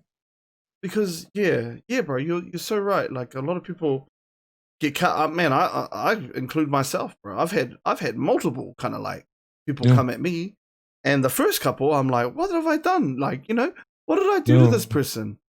And then it just gets to the point where you're like, well, actually, it kind of actually battle hardens you for people, Like I get it now, and I'm just like, I'm doing my buzz at the moment, so fuck. Like, what are you gonna do? And a lot of it's a very interesting topic because you can become a slave to the numbers, and Twitch is fucking nasty for that. A lot of people. Yo, yeah, but so like Facebook wise, because you were like before the whole thing that went on with Dean Lonergan and his army, his foot soldiers that came after the beast from the east. Bro, we're gonna set that fight up, G, straight up. Corridor, car I reckon park. I'm knocked. Bro, you got a little What if I get knocked, bro? Nah, G, we got you, G. We got you. I'll get Joe. Because Joe doesn't like those motherfuckers now either. Yeah. Well, you're right, bro. You're right. Joe. I've messaged Joe. Joe, if you're watching, Joe, I've messaged you multiple times, G. Just get me back, hit me back with a no or a yes. Joe, if you're watching, I'm sorry, please. Remember that time in Raro where I moonwalked into you, brother? That was me. I'm sorry. He's cool. I've got a lot of time for him. Yeah. But anyway, like Facebook has changed a lot, bro. Like from when you did your thing to now. Bro, have you noticed a massive, like, what are the big changes you've noticed? I feel like Facebook is not the platform anymore, bro. Like, I mean, it depends on what your intentions are, you know, like, I think Facebook it used to be the default social media platform that everybody went to. I would love to see what the numbers are actually, or maybe you know them. Like, is there more people on Facebook versus IG or Twitch or? Oh man, I've noticed that everybody's on IG at the moment. Like that's the spot. But that was a shift, bro. I reckon that's the shift. Is that I reckon Facebook used to be that platform where everybody was like, you know, you would find your grandmother, you know, you'd find your mother on there. Like, I don't think you would be able to find them on IG or Twitch, or that's just a broad assumption. But now I feel like the switch has changed. It's a shift from Facebook to everything else but Facebook. Yeah. I think it changed when the advertising and stuff came in, and online foot traffic wasn't the same. You know, yeah. Mobile gaming too. That's another thing that's kind of they're doing a lot of that stuff. And I think I think it's cool that there's a lot of streamers now, like gamers, bro. All of them on Facebook is a lot of people that are streaming, bro. Yeah, well, like so Microsoft had the rival to Twitch called Mixer, and then Facebook came in. They tried to rival it, and then Microsoft went, "Fuck, we're losing. We're gonna sell Mixer to Facebook," and so they kind of like, you know, join forces. But I don't think this is for gaming on a stream. But I don't think it's I don't think it's going to end up very. Twitch just keeps getting better and better. So yeah. Do you reckon it's too late for me to join Twitch, bro? Never. I think you'd kill it. You'd be the man. Just don't go to YouTube. G. You reckon? Tell me why, bro. I don't know, bro. It's just not where people go to find gamers. You know what I mean? People don't go to YouTube. It's like if I want a salad, okay, I'd go to Subway. I'm not gonna go to KFC ask for their salad. Okay? I'm gonna go. You know what I'm saying? And that's what it is. If I want some fried chicken, I'm not gonna go get some chicken nuggets from McDonald's. I'm going to KFC, you know? Oh, I see you. Yeah. So in terms of gaming platforms, you reckon YouTube's not the way? I don't think YouTube's the way. I reckon it's Twitch. Twitch is going to be the, and I mean, I don't get me wrong. Like, I'm not a fucking like fanboy of Twitch. It's not my favorite. Like, I'm not like, oh yeah, Twitch this, Twitch that. There's actually a lot of things about Twitch that I don't like. But you got to respect it. Like, you know, you got to be like, shit, it has grown quite a lot, and you know, yeah, and that's how it is. But I mean, YouTube's still good. I think YouTube's good for like VOD stuff, so like to watch a video on demand. But, yeah. Do you upload all your stuff to YouTube and stuff? Nah, like, bro, that's what I mean. Like, I probably if I really used my time more wisely, because I'm a busy man, bro. I'm a busy man. And I don't know how I still find 4 hours a day to play 2K, but I'm a busy man. I'm a busy man. But I reckon if I actually invested, or if I used my time more wisely, bro, I reckon I could do so much more. But I guess the stage of my life that I'm at the moment is I'm just grateful for whatever happens, eh?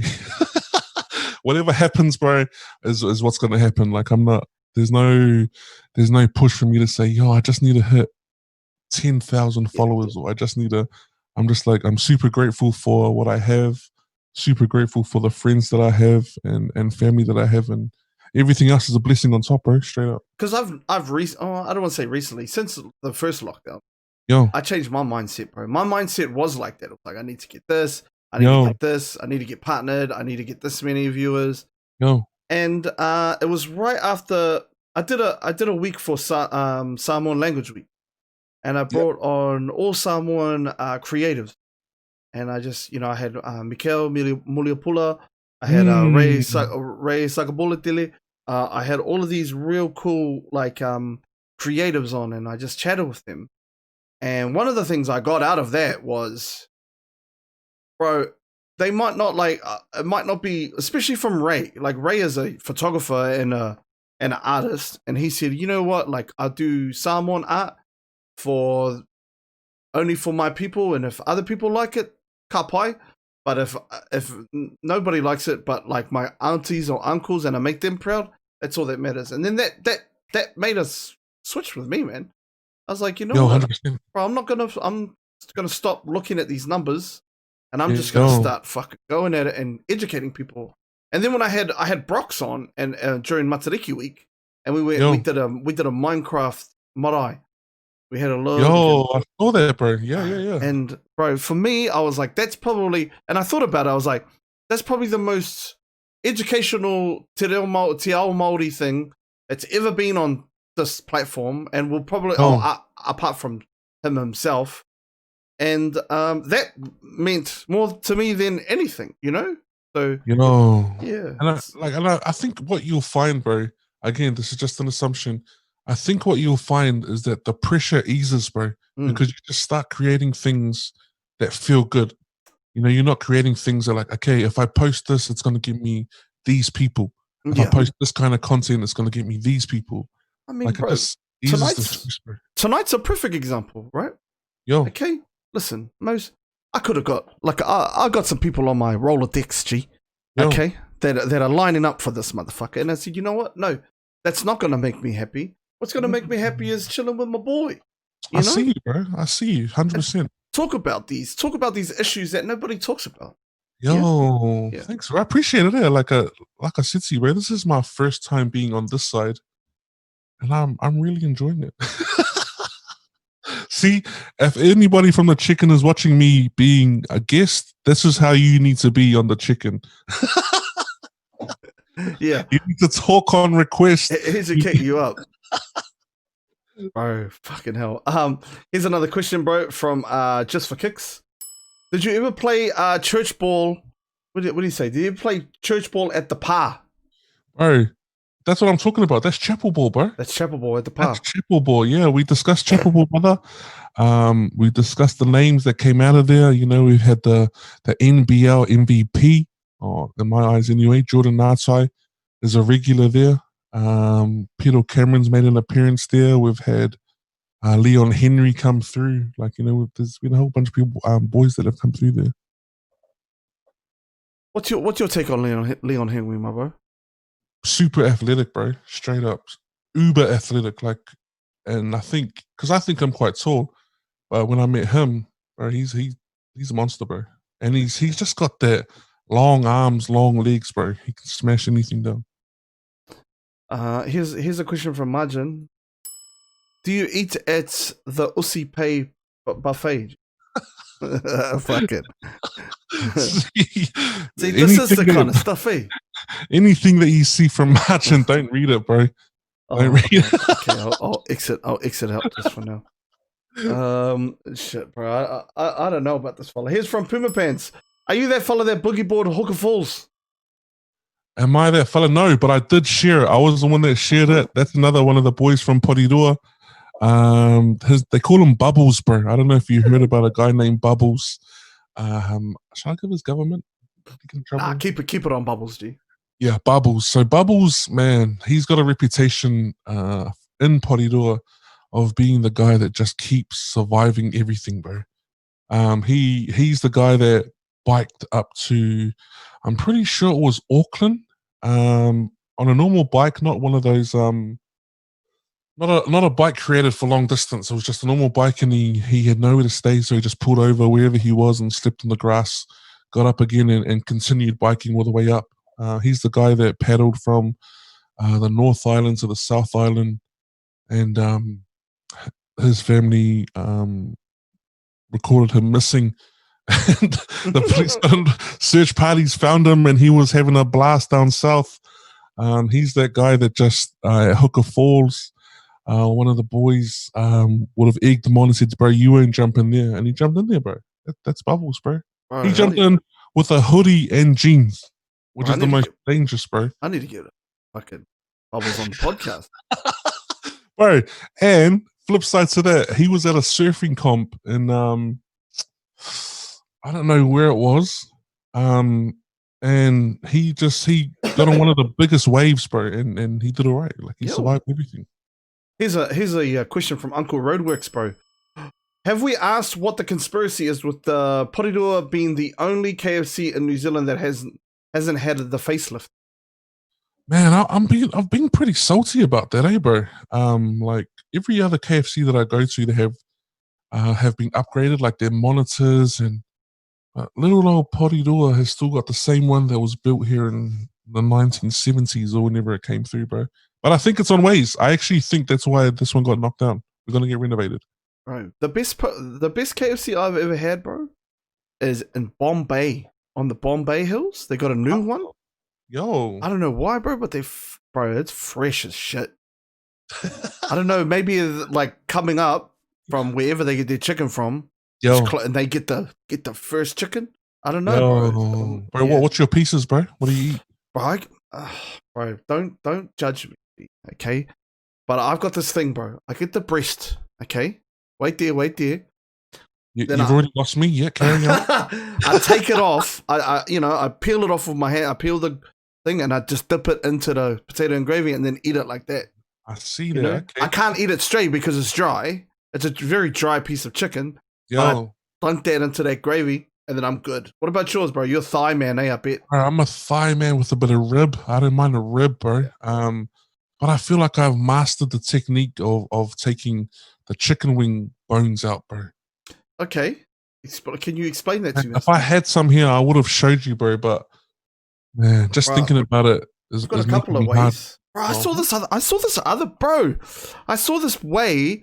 Somebody made like a fucking. It was like they had a chicken wing, and they took one side off, and then they put it down, and it was like a lollipop.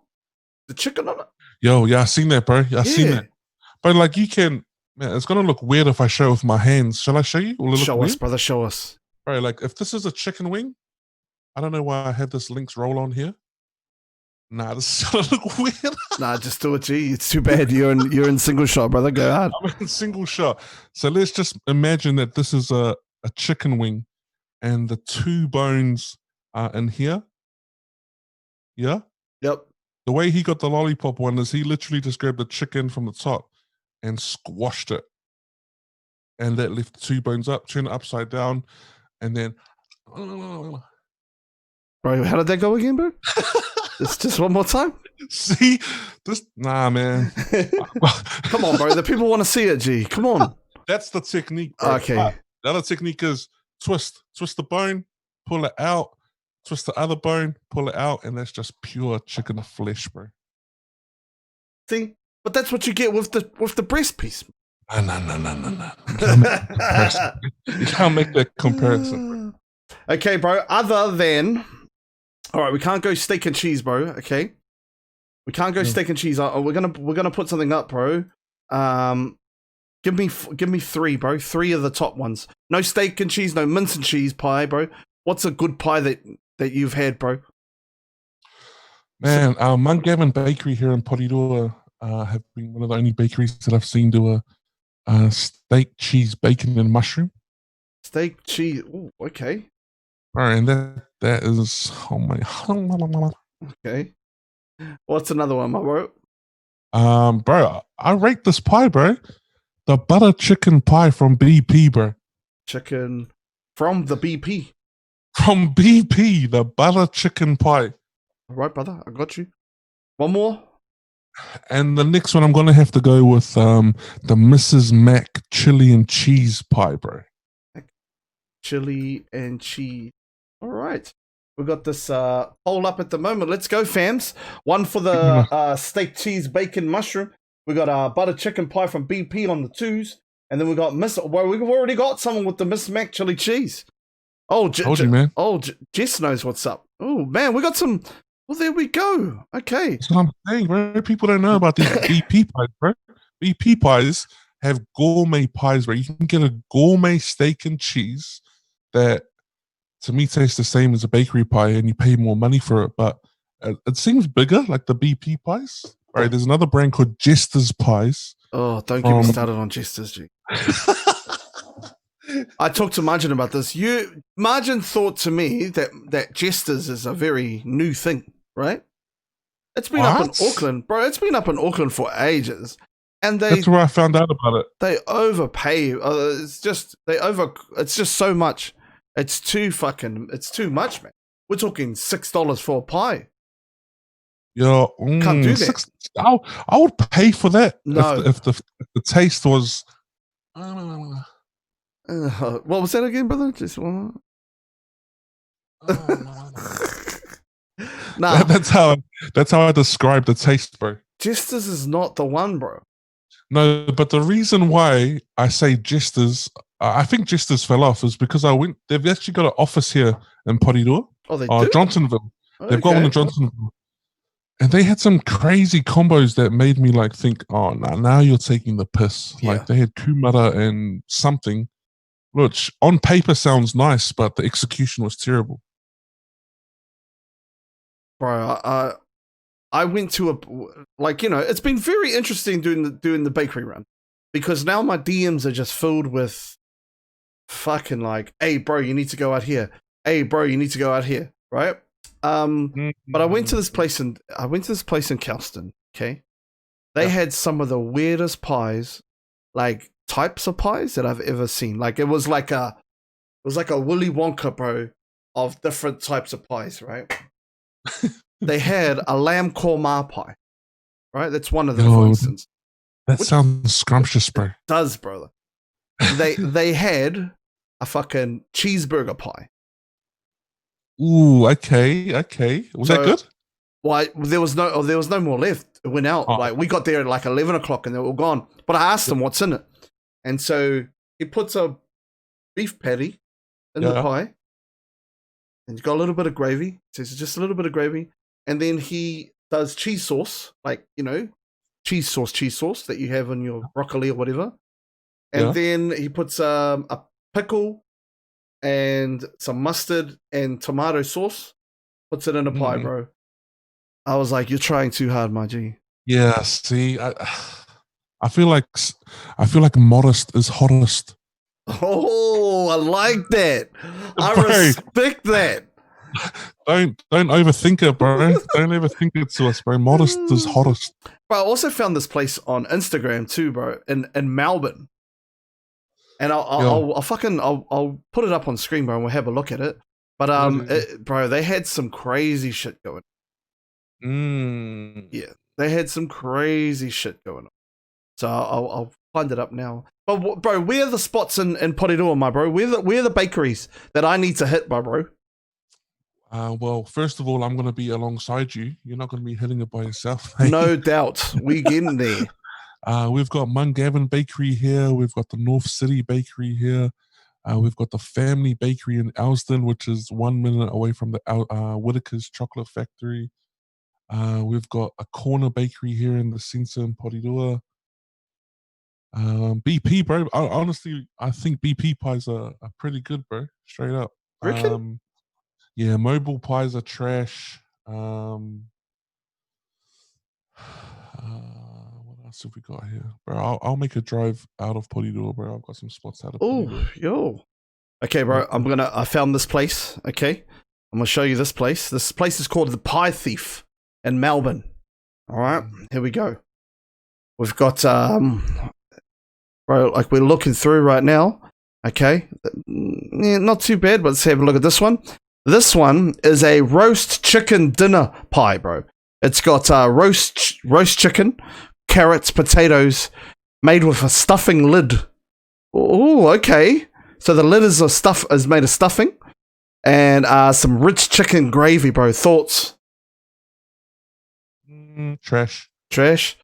Bro, that thing is looking, bro. I like me some. I'm gonna say, bro, I like me stuffing, eh? But there's nothing like the hangi stuffing.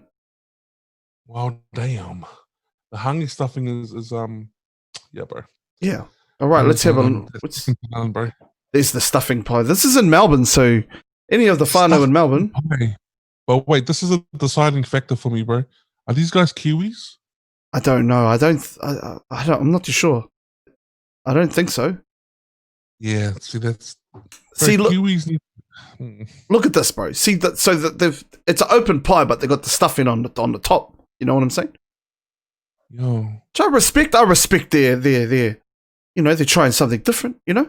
What kind of stuffing is it? Hangi stuffing? Nah, this just looks like regular fucking Trash. bread stuffing. Yeah. Bro, and this one fucking made me want to spew, G. This one. Pie of the week. Here's a vegan potato, leek, and truffle pie. That's off. That's off. Fuck that. But look at this. Look at it. It looks like fucking dog food, G. I reckon vegans shouldn't eat pies. Oh, I'm sorry. I'm sorry. I'm sorry. I'll take it back. Someone's clipped that for TJ, please. We need him to understand. No, I said Megans. They're different. Anyone named Megan's not allowed to have a pie? Bro, but look, this is the thing that pissed me off more than anything, bro. So this is their pies, and I can't zoom in here. They've got a Big Mac pie, okay? $7.50, bro. Steak and cheese, $7.49. $7.50 pretty much. An Aussie, eh? Yeah, an Aussie. I don't know. More too, bro. Yeah, a pork and fennel sausage roll. Come on, fam. We're going too extra on this. Hottest is hottest, bro. This one, though, got my attention. All right.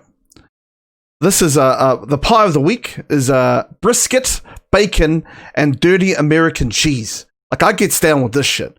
Okay, I like, now we're talking. Yeah. Bro. And you can also upgrade and have a little jalapeno sour cream on it. Now we're talking, bro. Yeah. You know, they pulled it back with that one. But then they go and fucking do this to me, bro. Cowboy beans and double cheese. Get the fuck out of here. Yeah, you can piss off right now. See what I'm saying? Look at this shit. Yeah, that looks like some crap coming out of some bum, G. Legit. And like, how are you gonna eat this? You know? Dang, man. It'll be over everywhere. That looks like a knife and fork pie. Yeah. Like you can't eat it with your hands. But you have to be able to eat it with your hands, bro. What else we got here? I think this is the Big Mac pie. I think they have in there. It's got some lettuce. Got some. Oh, bro, they go hard. But yeah. I mean, look at this. Is fucking extra. Come on, bruv. English breakfast pie. G. All right, baked beans, sausage, bacon, mushroom, black pudding, bruv. Nah, catch you later. So you keep that shit. Keep that shit in fucking. Keep that shit over there in Melbourne, G. I need anybody in Melbourne. I think Spell's over in Melbourne. Yeah. Spell, tell us how it is, G. Let's get that. $7.50. I'm not too sure, eh? I'm not too sure. What's your go like? What's your cutoff, bro? What's your cutoff for in terms of how much you're gonna pay for a pie? $5 is mine, bro. $5, man. For the experience, bro, I'll pay $10, bro. Are you fucking loopy? Why would you pay $10 for a pie? Like, let's just say you go somewhere and you find a spot, bro, that has been untouched, touched. You find a spot that nobody knows. They present to you a pie that you have no idea that the flavors even existed, and they say it's $10. You're gonna pay for the experience, bro. That's true. Yo, Spell says white people would pay $10 for fucking. Hey, come on, Spell. Hey, this come is on, 2020, bro. This is 2020, Spell. Come on, man. Oh shit! Hey, bro, I'll show you this Peaches place that I'll tell you about, Yo, G. Bro.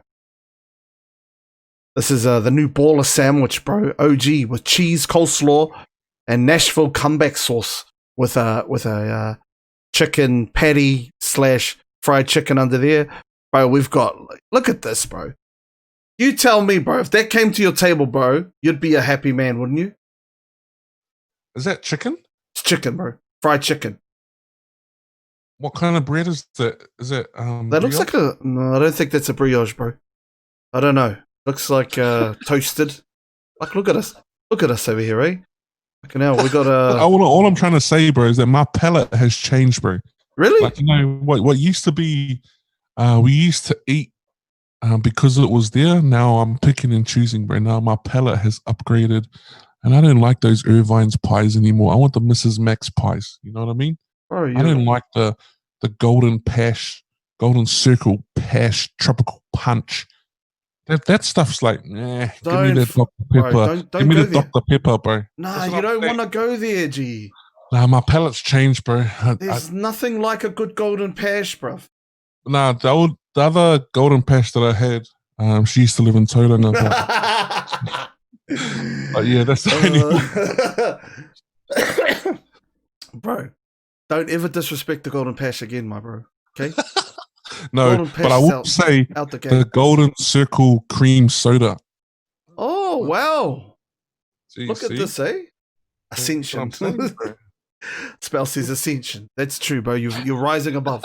You're rising, That's what brother. I'm saying, bro. My palate has is insubordinate.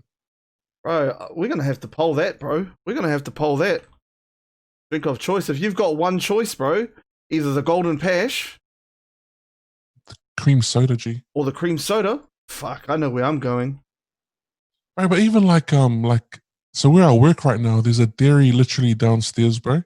And this dairy has presented to me Fanta flavors that I never knew existed, bro. Oh wow! Strawberry Fanta, blueberry Fanta, Fanta with vanilla, like all of these things that I've never experienced, and my palate is jumping for joy. Oh, look at you! Okay. Just fucking climbing up the ladder, brother. Next it will be straight caviar and champagne, bro, for lunch. Shit. Bro, I'll tell you what. When I went to Japan, G, I've never seen so many different Kit Kat flavors in my life. Yo, G. See, Kit Kat, I love Kit Kats, bro. Bro, they had sweet potato kumara flavor of Kit Kat. Nah, see, they can piss off with that nonsense, bro. Bro, no, I'm telling you, bro. It was good. If you tell me that it was delicious, bro, you can get on the bike as well, brother. Me and Bubbles, G. doubles with Bubbles. Doubles, G. Gives us a front, G. Oh, bro. Shout out, Bubbles. Shout outs. But nah, bro, they had birthday icing Kit Kat, bro. They had... What else? They had fucking wasabi. See? Nah, bro. Bro, you have to be...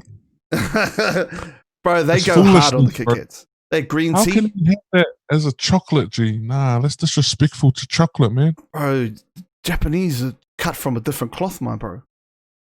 See, when you talk about upgraded palates, bro, that's my weakness, man. When I'm in bed, bro, and I'm just scrolling through my phone, I found all of these mukbang videos, bro, and I'm fascinated by the sound of it, bro.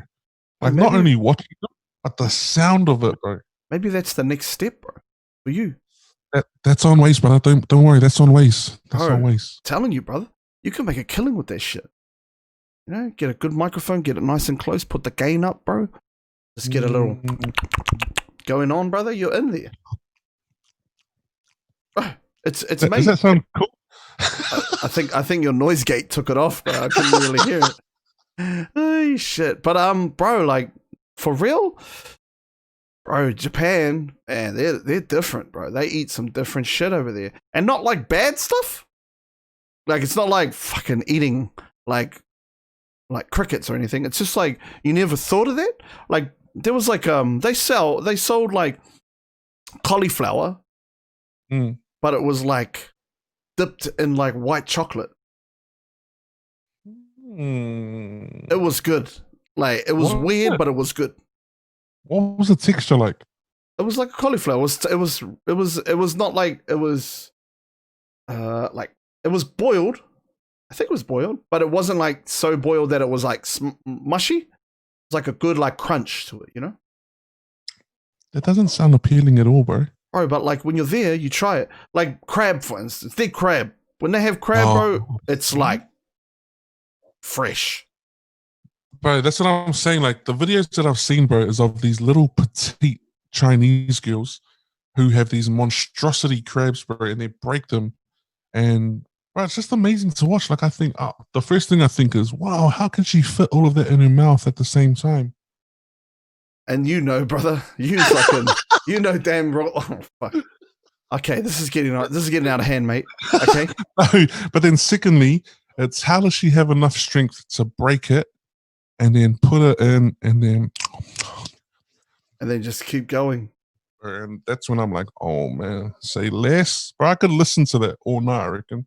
Really? Shit. I don't even need to watch it, bro. If I can just hear the crunch and the slurps. Bro, crab.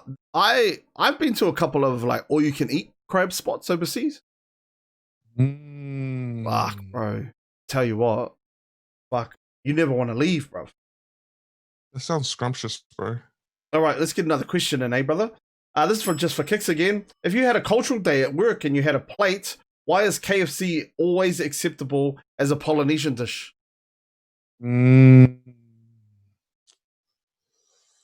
I don't know. I mean, I'm a little bit triggered. First of all, a little bit triggered. Second of all, it's a little bit offensive. You know, like man, I've had my fair share of shared lunches, and I'm a corporate dude. Funny enough, I know even though I look like this, I'm a corporate dude. But man, my go-to is always like stuff like KFC. But I think it's because, man, you know, like most people prepare things the night before. Like, man, I'm gonna do some baking and take it to work. I want to take some cookies and cupcakes.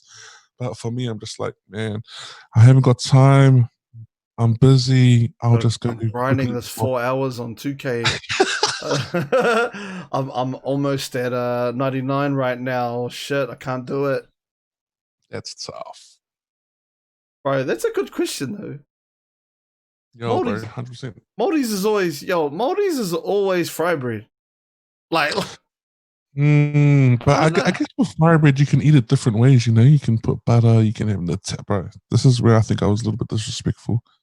But I put Nutella on fry bread. Like I experiment with peanut butter and jam.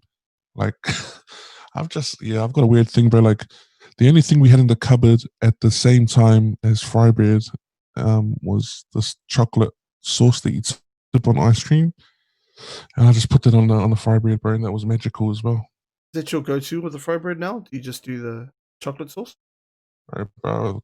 We got honey, we got golden syrup, bro. Just put whatever's there, bro. Nothing could beat some golden syrup, eh? Yo, 100%, bro. With some like legit butter, like real butter. Melted, hot. Bro, this whole fucking conversation has just turned into a food conversation. That's what I'm saying, bro. All right, this might be an inside one for you, but why don't you like Hua's Yum Yum Lu? Yo, man. Man, I don't even like seafood. I'm sorry, man. I'm a bit of a pretender. Like I eat a good cream power. Like I don't mind a bit of raw power with a bit of lemon. But man, when people say, "Boy, you want some kina?" I'm like, cow. Or the flip side to that is like, "Yo, say less," and I want them to think that I'm the ultra man. Like, oh man, he's the man. But bro, Kinners, I can't get past the smell. I can't, bro. Everything else I'm all good with, like crab, crayfish. But Kinners is This one is from Spell. Have we talked about the cultural impact of the first McDonald's in New Zealand? Yo, gee, the first McDonald's in the history of New Zealand was in Porirua. Keep going, King. I think it's funny, because I was having a conversation with one of my boys, and I was saying to him, bro, I'm kind of at the stage now where I don't think McDonald's is nice. Like the food doesn't actually taste nice, but it's just convenient. Like it's quick. Like I just think, like, has McDonald's ever been nice? Has it ever tasted like, oh man, this is so scrumptious? Oh man, I love the way this meat patty tastes. Or has it always been like just the go-to, like, yeah, let me get that, not because of taste, but because it's quick, it's fast. You know what I mean? Like, that's what I mean, man. My palate's changed, bro. Like, I'm going places now where I want to taste good food. Like, I don't want to just have the normal, like, oh man, Macca's is on that list for me now. Like, and that's only been in the last maybe month or so, where I've started to question if it tastes good or if it's just good because it's quick. You know what I mean? Yeah. Even fish and chips, bro. When you think about it, do you eat fish and chips because it's tasty or because it's quick? Convenient? It's quick and just get it, feed the kids, all good. This is my question for you. What was the last thing that you ate and you thought, man, this is scrumptious. The taste of it is good. Like, think about the taste, not the convenience, not the price. You just tasted it and thought, man, this is so good. Bro, probably Wendy's, G. You reckon? Like, actually, like, scrumptious. Yeah. Oh, if we go in there, bro, like, you mean like at a restaurant or something like that? Anything, bro. What was the last bit of food you had? I had a Clendon pie, G. I had a Clendon steak and cheese. Nah, you're heavily biased, bro. Bro, listen to me, brother. Come on, listen. I'm telling you, G. These pies, bro, they do something to me, bro. They send me to a space where a sentient moment, bro. I feel like an out of body experience when I have I hear you, King. Bro, and then that's the thing that you think, man. Oh man, I can still taste the taste. Oh, see, I agree then. But bro, I'm a big Wendy's fan. Wendy's is, if I have to go somewhere, if they go, what do you want to go for dinner? I'll say, yo, straight Wendy's. And I always get, but I've moved over a little bit. Burger King is getting up there. Yo, and I'll tell you why. Because of their app. Their app is the shit. You got that Burger King app, bro? Nah, bro. Telling you, it's really good. You get a lot for What's the mains? What do you get from Wendy's, bro? Bro, I'm always mushroom melt. Anything with the mushroom melt, I'm good. Like, it could be the Baconator mushroom melt. Could be the single mushroom melt. That mushroom sauce, bro. I'm telling you, that mushroom sauce is there. It is right there. Oh, man. But Burger King has they call it King Meat, brother. Yo, bro, that's the chicken and the meat patty? Bro, that's the one. That's what I go for. I see you, bro. Bro, we're the same, bro. That's what I get as well. Yeah, well, I get that one, and it's nice. It's but in terms of like food, man, I took Joe out to this place in Papakura called Esmeralda's. Yo, that sounds scrumptious, really, bro. They do kebabs, and they do the best. They do these chips, bro, and they're like thick as, but they put this garlic sauce over them. That was probably the last time I sat down and went, oh, yo, Izzy's is up there. Garlic, anything mushroom. Yeah. So, bro, like, so with in Porirua, bro, like, there's a lot of good food spots.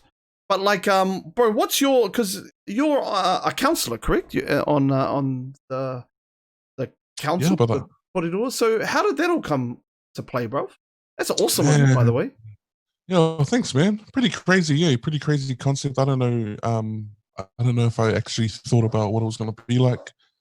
The whole vision behind running for council was to get our people involved in the conversations. It was just like people like me. Like, I never voted, bro. Like, to be honest, I'm going to be honest. I mean, in local elections, I was like, I don't know these people.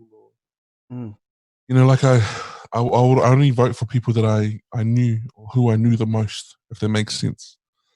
So all I was trying to do was make it interesting, make it exciting for our people, our young poly Maori, like 25 or 18 to 45, 50-year-olds that kind of just didn't do anything, like kind of never had an interest in it. And I just thought, man, if they see a face that they recognize, then maybe they would vote for that person. And it just happens to be me, man. It happens to be fucking Dean Lonergan's Dean Lonergan's fucking arch nemesis. Beast Mode special up. So crazy, bro. Straight out. It's one of the craziest things I've ever done in my life, but man, super grateful to be here. 3 years, bro. How did the whole thing work out? Was it just local elections? And I don't even know, bro. How does it work? So you know, the typical campaigning is you're getting billboards and flyers, and you're attending all of these meet the candidate meetings, and you're going to all these resident association groups, and which I had never been to in my whole life. You know, for me, I was thinking, I'm not gonna do any of that. Like, I want to do it 100% different. So, bro, literally, my campaign. This is what I think, and maybe people will correct me, but I pulled on people knowing me and knowing my heart. You know, knowing what I've done for the community. That's what I banked on, bro. I banked on people looking at me and seeing me as a guy that, oh yeah, bro, he walks amongst us. He goes to Pecky's. You know, he's lining up for these cheap pies as well. And that's what I banked on. I banked on people knowing me and seeing me do things in the community. And then I put together 4 videos, which was my campaign, bro. That was right here, G. Holy moly. Got no, you ain't got no sound, but oh, bro, that's the sound is, yo, bro. Bro, look at this, eh? Are these words from you, my G? Bro, that's all things. That's how I felt that people view us like that. But I think you need the sound, man. The sound's gonna change everything, bro. No, they can hear the sound. You they can hear it. Oh, yo, yeah, bro. Yeah. So that's these are all images from Porirua. The first one was the basketball cage. That's the lights at the basketball cage down Cannons Creek. That's around Margin's house. Which one is his house, bro? Let's have a look. Nah, oh, there's the man himself, my G. Bro, unreal, bro, watching that now, because I've been here for about a year now. Yo. I'll be a year in October. That was my catchphrase, bro. This is our time. Yo. Bro, you know what's funny is the only campaigning that I ever saw that made me think, can I do this? And what I modeled it off was Barack Obama, bro. So in my mind, I'm thinking colorways, I'm thinking catchphrases, I'm thinking you know, images that people will look at and go, yo, see, even that Beast for the East, bro. Like that's something that I came up off the spot, and it just, people were saying to me, don't use your beast mode stuff, like, and I said to them, bro, I don't need to use that. Like, the people who know me are from Porirua anyway, so yeah, bro. Look at you, G. Look at you, eh? Unreal, bro. Crazy experience, bro. Straight up. This is my favorite one. This one here. This is my favorite one. The other one you didn't have. I feel like the majority of our people, and bro, this is not just footage that I'm pretending that I'm talking to people. Like, this is just normal. I got a shout out to Ignite Studios, a couple of boys from Cannons Creek who put their hand up to come in and follow me around, and bro, this is what they put together, bro. Genius. So good, bro. Or not enrolled to vote. To me, that's a true thing, though. Like, a majority of people aren't enrolled to vote. You know what I mean? That's what I'm saying, bro. Like, where can we get these T-shirts, my G? Bro, I got you, bro. I got a run coming soonish.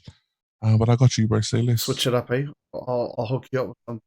Yo, my guy. There's a majority of people. Look at this, bro. This is the man of the people right here. You know. Like, bro, this is the Waitangira Mall. Yo, this drop gets me, G, every time. Because I know you can't hear it, but this drop. Everyone in the chat, watch this drop. I'm gonna bring it back a little bit.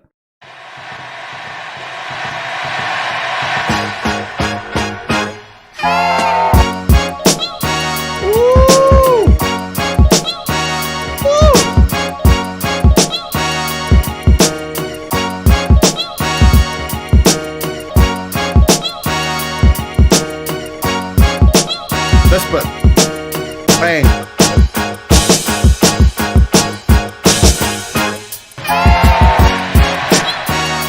Bro, you're a genius, my G. Bro, even watching that makes me think, man, I can't believe how much time's gone past, bro. And like for me, that was like one of the craziest times because like I felt like it created a buzz, bro, amongst the people, bro. Like the people, I didn't do anything different, bro. Like I'm gonna put my hand up and say I didn't go to any of the Meet the Candidate meetings. I didn't go to any of the resident association meetings. I literally looked at it and thought, man, I know where my people are. My people are watching on social media. Like that's where I can guarantee that 1,000 people will watch this on social media versus come to any association meeting or come to any. Bro, have you ever seen the movie The Pursuit of Happiness, my bro? I have, brother. I have. You remember that bit, bro? There's this one part. There's this one scene that always gets me, bro. Okay, and it's not the scene when he's in the toilets. It's not the scene when he's playing basketball with his kid, with his son. Okay, and that's very, very emotional scenes, by the way. And I love that movie. Yeah. But it's the part, and this is I always think like this when I'm thinking about ways of social media and ways to kind of be different. Yo. It's the part when everybody is calling people from the top down. Yo. And he's the guy that starts from the middle going down. So, you know, it's thinking bro. Smarter. And this is what this is. Oh, bro. You know what I'm saying? Man, even watching it, just watching that now, I feel super proud, bro. Like, honestly, I feel super proud of what we did. Like, I say we because I felt like it was a whole community behind it, bro. So the way the council works in Porirua is you have four councillors from the Eastern Ward, which is myself, that's Cannons Creek, all those places that were listed there. Yep. Is Porirua. But you have 4 from the East, you have 2 from the Bay, Titahi Bay, and then 2 from Whitby. And man, I was one of the 4. First time ever. Like there's been no one else that looks like me that's done this. Done it this way. Like I had no billboards, no flyers. I didn't do cold calling. I didn't do door-to-door knocking. Like I literally just pulled on what I pulled on, hopefully what people knew of me, which was, man, I love Porirua. I love the people. I love serving my people and those videos, bro. That was it. Straight so up. What's your everyday, how does every day look to you, bro? Now that you're a councillor? Man, so I still work a 9 to 5, or 8:30 to 5. I still work 5 days a week, and I juggle a council day in between. So super busy, and even talking about it now, I'm like, man, how do I find time to play 2K? I don't know. I guess if you, yeah, I was gonna say, wait a minute, this guy's talking shit. 5, hey, if we go 9 to 5, right? Then we got 6, 7, 8, 9 o'clock, 4 hours of 2K every night. It's 9 o'clock, brother. I'm calling bullshit on that. No, what happens, bro? Because the only way I could balance it out is because I've got 2 young daughters, 11 and 10, and I make sure that they're sorted before I jump on the game. So I put them to bed at 4:30. So I jump on at 5. Oh man, it is crazy, eh? Like how you could fit. You know, if you're passionate about something and you're really into something, you find a way to sort it in. Like the chicken's a perfect example, you know? Yo, 100%. Bro. Yeah, and it is important to you and to other people that watch it and other people that are on it. Yo, so, 100%. You know, like, yeah, brother. Yo. You know, far out, man. It's a great thing. It's great to have somebody else that's pushing the boundaries like you are, Margie. Oh, thank you, bro. I appreciate that. I see you, man. Straight up. And I think we touched on it before we came on, bro, is that right now in 2020, we have the right people in the right places doing the right things. And I'm talking about people like yourself, even Spell in the comments, you know, like all of these personalities that are gatekeepers, bro. We're opening the doors, man. We're opening the doors for other people to come through. And that's what I've been about since a young age, bro. And I'm happy to be here, man. Straight up. It's really, it is actually like, I noticed it probably about a month ago that there's people that are kind of like just going, no, we don't need your gatekeeping stuff anymore. You know, shout outs to Terrell and the Cougar Boys who were like some of the first, you know, to crack it open. Yo. and on social media, because I don't think Yo, I can't really recall. There's a couple of others, but not like truly like that. And yourself, yo, being the Robin Hood of Duco Entertainment. But no, I think like now more than ever, and Joe and Riggs and all these dudes are just fucking breaking down doors and opening them up for other people, and that's 100%, bro. admirable, man. Like fuck, and I think that's a multi-Pacific Island thing. Like you always 100%. you always come through and you bring your boys with you. 100%, bro. Straight up. And you always wanna try and get as many people you can. Like it's like when you I don't know if you've done this, but when you used to sneak into like the Warriors games, or you used to sneak into the Hurricanes games, or bro, if you got in, you're trying your hardest to get as many boys as you can in. Bro, that's what we're doing, bro. That's the analogy I'm going with, bro. We're just trying to get as many of us in so we can all eat, bro. I eat, we all eat. It's great, and it's like quite humbling to be in the conversation. Like I'm like, man, me, like but I know that, and like I know I work hard. I know you work hard. You know that. All these other people work hard, because it's like you see a Riggs and you see a Joe and you see them all going at it and doing their thing, and you think, fuck, man, like, bro, those dudes are super talented. But then when they come back and they say, bro, you're fucking killing it, you're like, oh shit, like maybe I am, like So, right. And that's the thing with them; they will say that. Yo, and I think the beauty of that, bro, is the moment that everybody realized that it's not a competition, bro. We can all eat. We can all get the bag, bro. That's the moment that it changed, bro, because we didn't compete with each other. Like we started thinking of ways that we could all use each other to help everyone. You know what I mean? And not feel stink about it, Yo, and it's like it's the classic old do me a favor and I'll do you a favor. Yeah, but it's not like it's funny like that. Like you say that, and it's always a two-way street with people like this. 100%. It's never oh yeah, thanks, and then that's it. People are always very like all the people that like, let's say, like I'll say King Capisi, for instance, right? Never met like I don't know the dude. Like I've met him like once, but bro, he's always hitting me up like, bro, how can I do what can I do to help you? Can I push something on? Can I push this on my socials? And I'm like, fucking yes, please. And then like when he has something, then I'll do it back. And it's not a fucking selfish kind of bullshit. You know what I'm saying? Yo, 100%, bro. 100%. Yeah. I actually had a conversation with him last night, around his social media and what he's doing. But like he's saying things that I'm like, fuck, I never even thought of like I could kind of get to that stage. And bro, he rips really hard, eh? Bro, and think about the levels, bro. Like in the most respectful way. He's an old head, bro. He's a iconic New Zealand Samoan rapper. Like one of the forefathers of rap in New Zealand, bro. And think of what he's learned, and he's opening the door for you, bro. Like he's just passing off gems, bro. You're passing off gems to the next people. Like that's how it's gonna work, bro. And Terrell's the same. Fuck, Joe's the same. Riggs the same. You're the same. I'm the same. Like and Spell's another one. Like like it's really cool, man. It's a cool thing to be around. And right. And I think the beauty of it is let's just say there's 10 of us in a room. It's 10 different ways that we could get to the goal. We're all not thinking the same way. Like you could look at something 100% different to me, but the end result is we're both going to get to where we need to go. You know what I mean?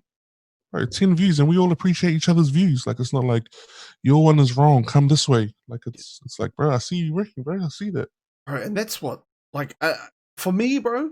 I noticed a massive difference when I moved from game streaming to this.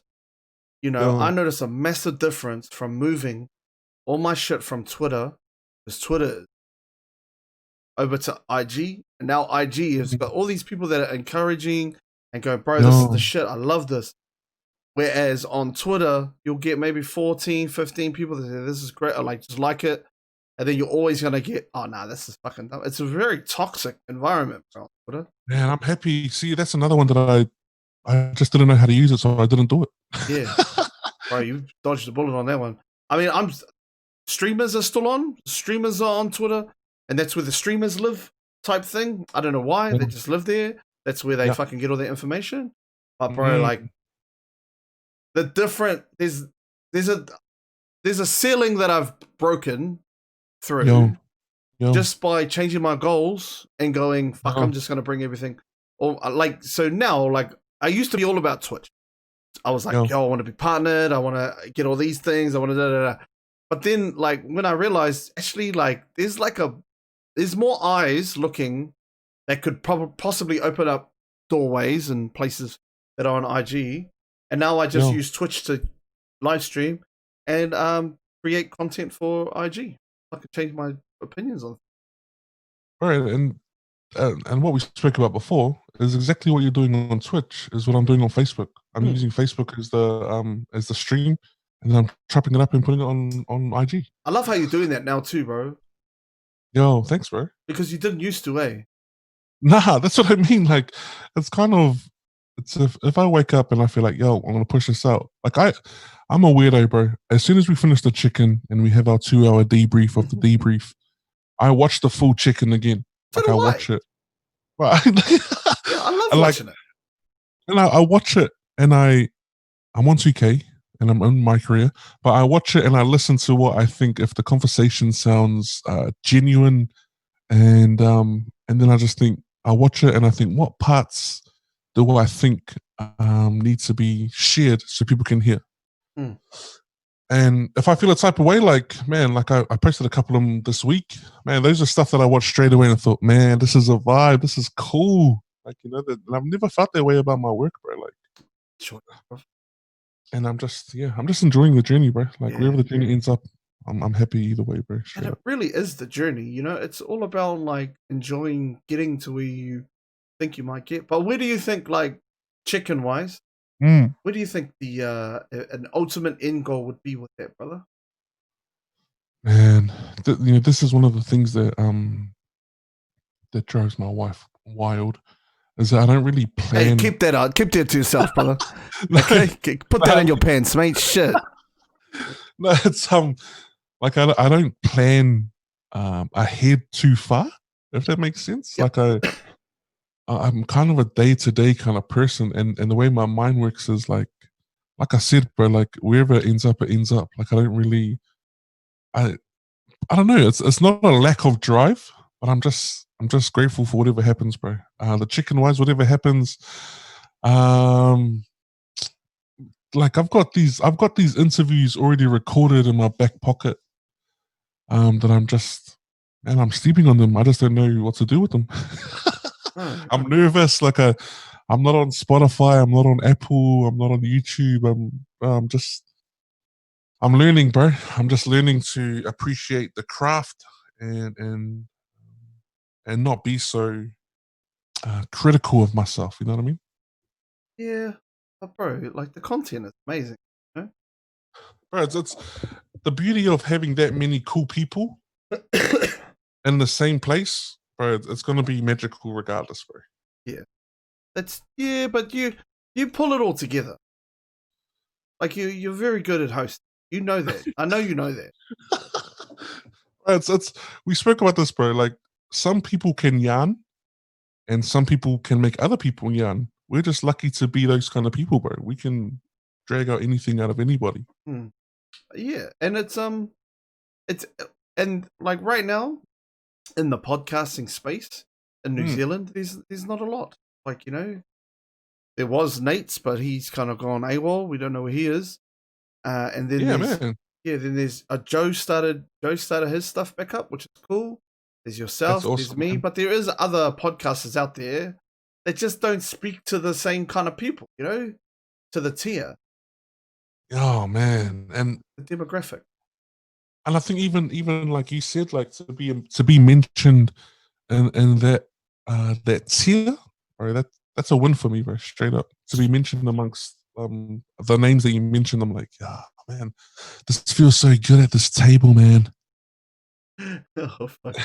But it's cool because, and that's the other thing is like, here's my thoughts, right? Like I've always, like since I started streaming, I've always had this thought, like, why would anybody watch me? Like, why do people want to watch?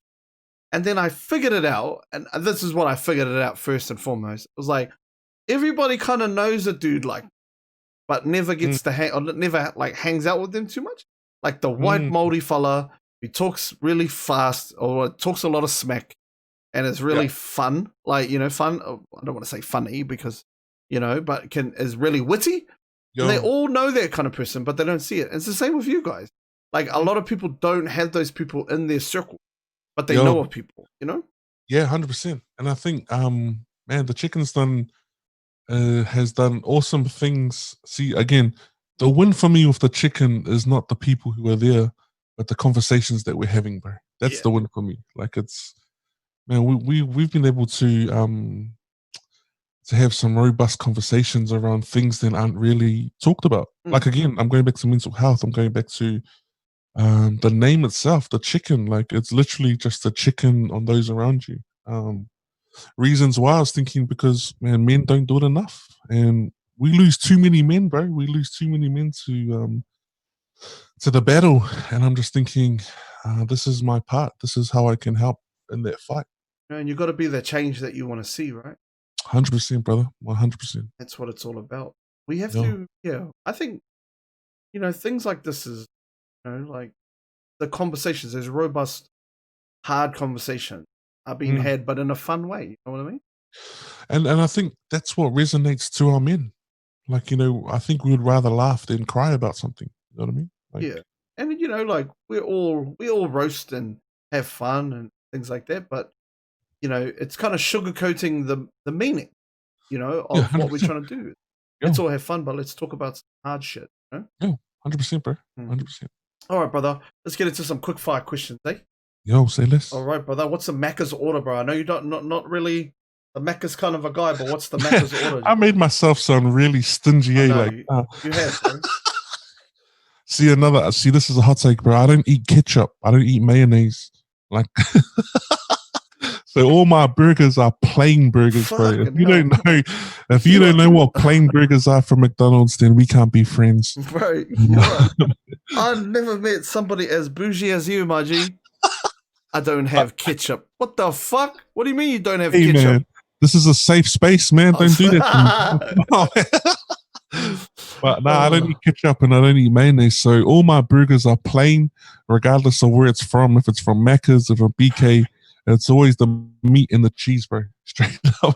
Meat, cheese, and lettuce. Everything else is, I can't eat it. You're that guy at the drive-thru that just takes ages. I am. Unfortunately, I am because I thought I was a weirdo for doing that. But now my two daughters, they don't eat sauce and ketchup either. So must be. We good, man. What do you prefer working by yourself, bro, or with others, bro? If you're in a, what's your go-to? What do you prefer? In what setting, bro? Like in a work setting, or even just like a creative setting, like the chicken, or do you like to just get into it and that's you? I'm a very like I just want to get into it. I don't wait for other things. I just get it done, But what do you reckon? Yo, G, man, I reckon I can get it done as well by myself. But at the same time, I love having company, bro. Straight up, I love having like just the energy, bro. I love getting a gauge on the energy and shifting the energy if it's niggy, and making it amping it up, bro. That's what I do. Bro, what subjects do you reckon should be taught at schools that is not? Man, I reckon just the way that the world is moving now, man, there's got to be something like coding, bro. Like something crazy like IT stuff. I know we got technology and stuff like that, but I think how cool it'd be to get our kids into coding from a young age. And I'm only basing this on my crazy ideas. Like I literally can't remember anything from school. Like that I learned. I didn't get any kind of qualifications. When I think about all the stuff that I was taught, I can't think of anything that came in handy for education, bro. I know you're a teacher. I'm not downplaying what you do, bro. Like I remember my favorite teachers from school. But it wasn't because the way they taught me. It's because they treated me like a human. They were cool to me. They were the cool teacher. You know what I mean? Yeah. Oh, that's cool, bro. Bro, what smell makes you the happiest, my bro? Man,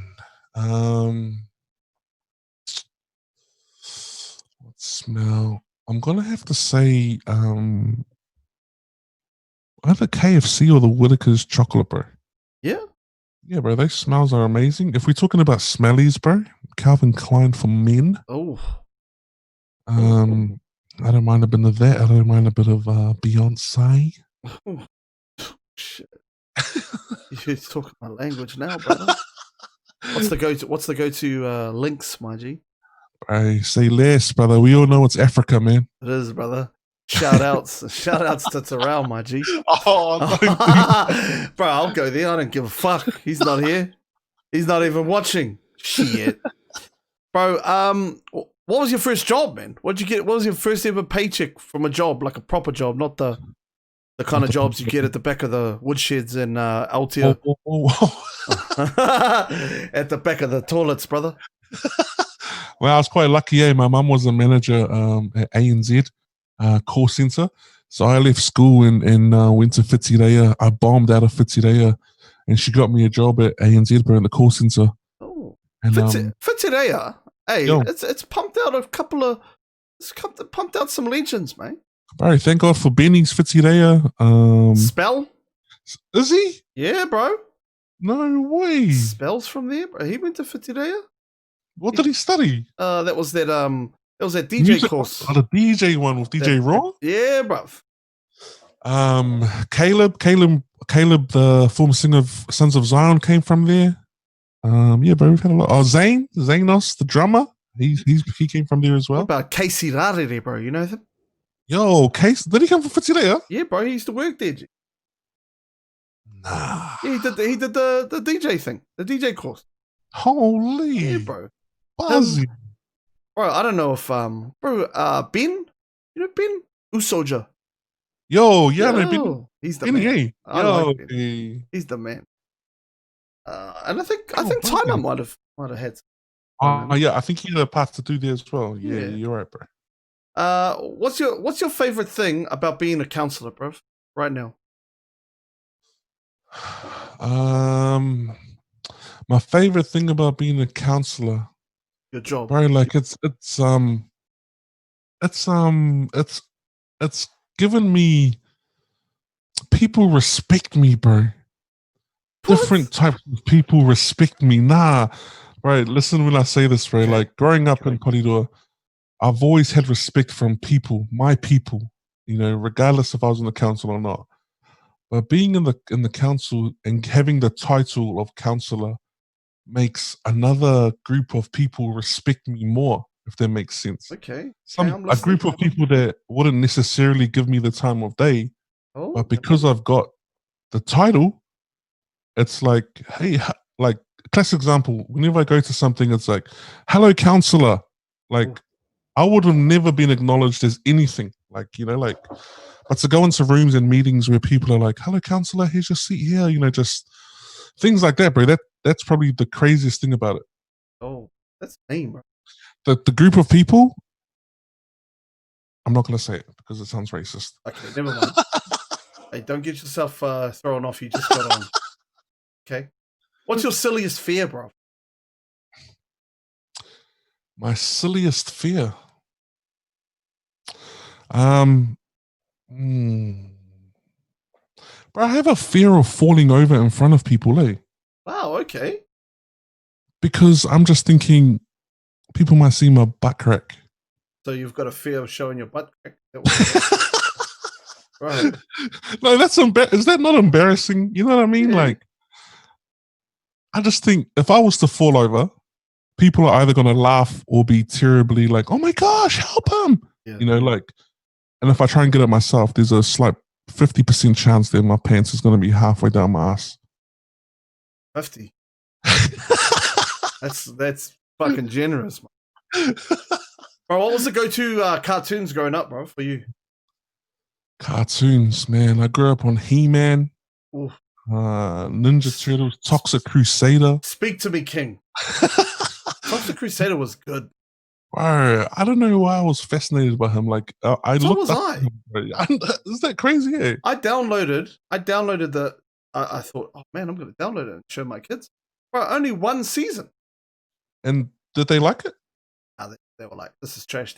Yeah, I tried to show my kids some of this stuff as well. And but there was only like 18 episodes. That was the only thing. And have you watched that as an adult? Yeah, and I agree it's trash.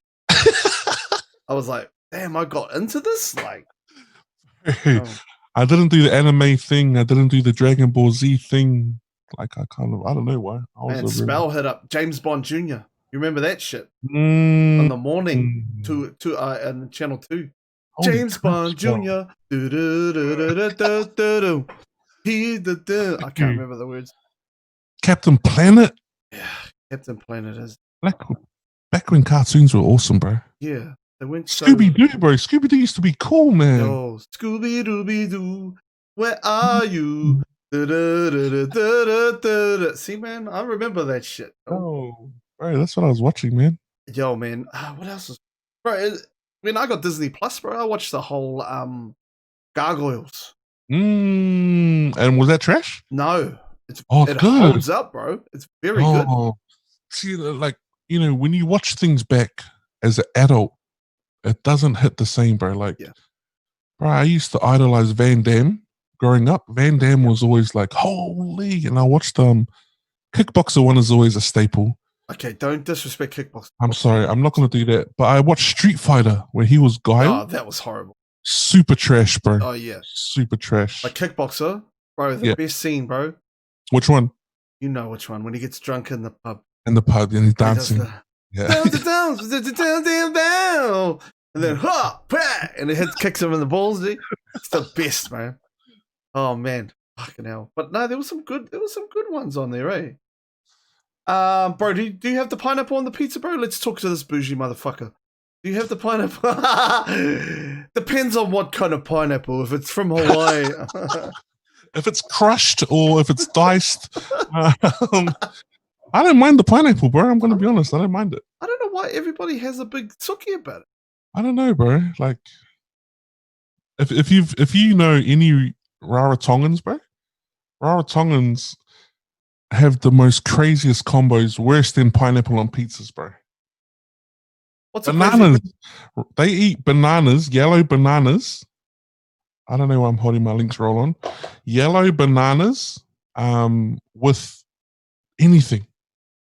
A girl I used to work with was eating banana wrapped up in her fried chicken skin and dipping it in tomato sauce, bro. No lies. I'm not even lying. Bro, what's a Tukalawan delicacy, bro? That I don't know much about Tukalawan food. Yo, Tukalawan food. What have we got? Kind of similar to Samoan food, eh? We're big fish eaters. Big fish eaters. We've got coconut. We love a lot of coconut. Coconut bread. They call it hakpapa. That's good. But I didn't really like the fish, man. I'm sorry, Tokelau. Sorry I let you down, but man, I got introduced to chicken too early, man. You go hard on the raw fish, my G? Raw fish depends, bro. Not really. That's not the first thing I go to. If I see it on the table and I'm like, anything else? I don't really look at it, bro. Raw fish is. Yeah, I love me. Got specific fish. I like snapper. Snapper's good. Raw fish. Do you make good raw fish? I miss it. Okay, now we're talking. You come up, bro. That's us. Yo, 100. What's on the Spotify playlist right now, my bro? Bro, if you look through my history right now, it will be podcast stuff. I listen to well, probably the top is going to be the Provise Project on Spotify. Gee, thank you, brother. Just came out the P Money episode on Spotify, just so everybody. Let's go. I listened to Joe Budden, bro. Joe Budden podcast.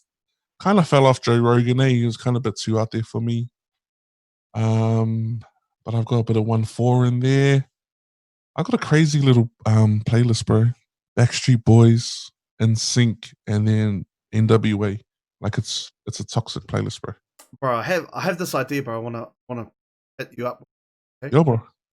Okay, you know, like I have these content ideas, bro. Okay? Yeah. One of them, bro, has got to do with the chicken, my G. Okay. Here's how it works, right? At the end of the chicken, right? Everybody needs to put a song into a playlist on Spotify. Yo, okay. Right? I see you. We use it like Survivor, bro. Somebody gets voted off every week. I see you. See what I'm bro. saying? So you got to come correct, brother.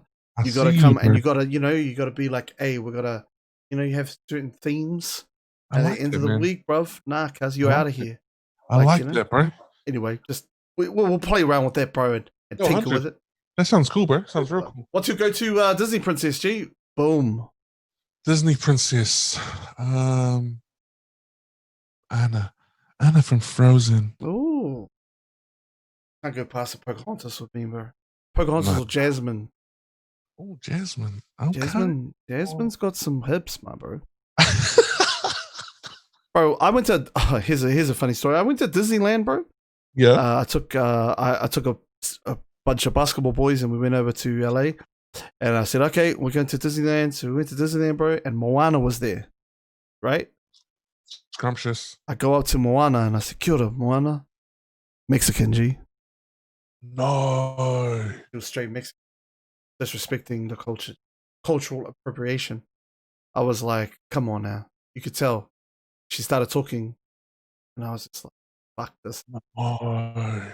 Ruined she disrespected our Polynesian queen. Bro, hey, and you know more than anybody. Yo, we all know the Booyah tribes out those ways, G. We could have found someone from the Booyah tribe. Oh, there's Polynesians in LA. There's heaps of them. Oh, but you choose a Mexican? There's some bad people, man. There's some bad people over there, bro. Last one, bro, is the Predator question, bro. Have you heard about the Predator question? No. Okay, bro. So the Predator, G, comes down. The Predator comes down, talks to you, bro. Talks to you telepathically. Okay? Says to you, hey, Moze, I'm going to kill your entire fucking planet. There's only one way you can save it. All right? Brings the dread, bro. Brings the dread. It's got little teeth on it, bro. Yeah. And says, insert your penis here and give me your seed, or I will take your whole family. What do you say? What do you say there, sir? Would you sacrifice that for the family, bro? These teeth will bite away at the peen, brother. You have a choice. I'm saying to him, say less, eat up. Do what you need to, King. Do what you need to. My brother, thank you so much, eh? Hey, I man, appreciate your time, brother. I appreciate everything that you do. I appreciate your vibe, my G. Thank you, bro. It brings joy. It brings positivity to the world, and we need more of that, eh? Appreciate you, man. Thank you for having me. It's been a blast. I told you I don't know if I could go for 2 hours, and I'm looking at the timer going, holy, we did it, bro. I'm the best, G. I'm the best. You are, bro. Hands down, you are, bro. I just want to say thank you for having me. I see you on your grind, bro, and it's inspiring to watch. Like you, bro, I enjoy being with you and being around you. The energy you give off is contagious. And let's get it, bro. Let's get the bag, bro. And chicken this Friday, 9 o'clock. Of course, say less, bro. We're in lockdown. You're in lockdown in Auckland, man. You're going to come to the chicken. Have to. I will be there. I've got an interview on Friday, and then I'll be straight over there, my G. You know me. Sounds good, King. I got a bit of a surprise for you too, G. I'm bringing the content with me, my brother. You're kidding me. I got you on Friday, bro. I'm coming through with the flames, G. Yeah, bro. I'm ready, bro. Say okay, less. Hey, hang around, bro. We'll talk afterwards, G. We'll do the debrief. Sounds good. Thank you so much, Drew. Love you, brother. Love you too, my bro.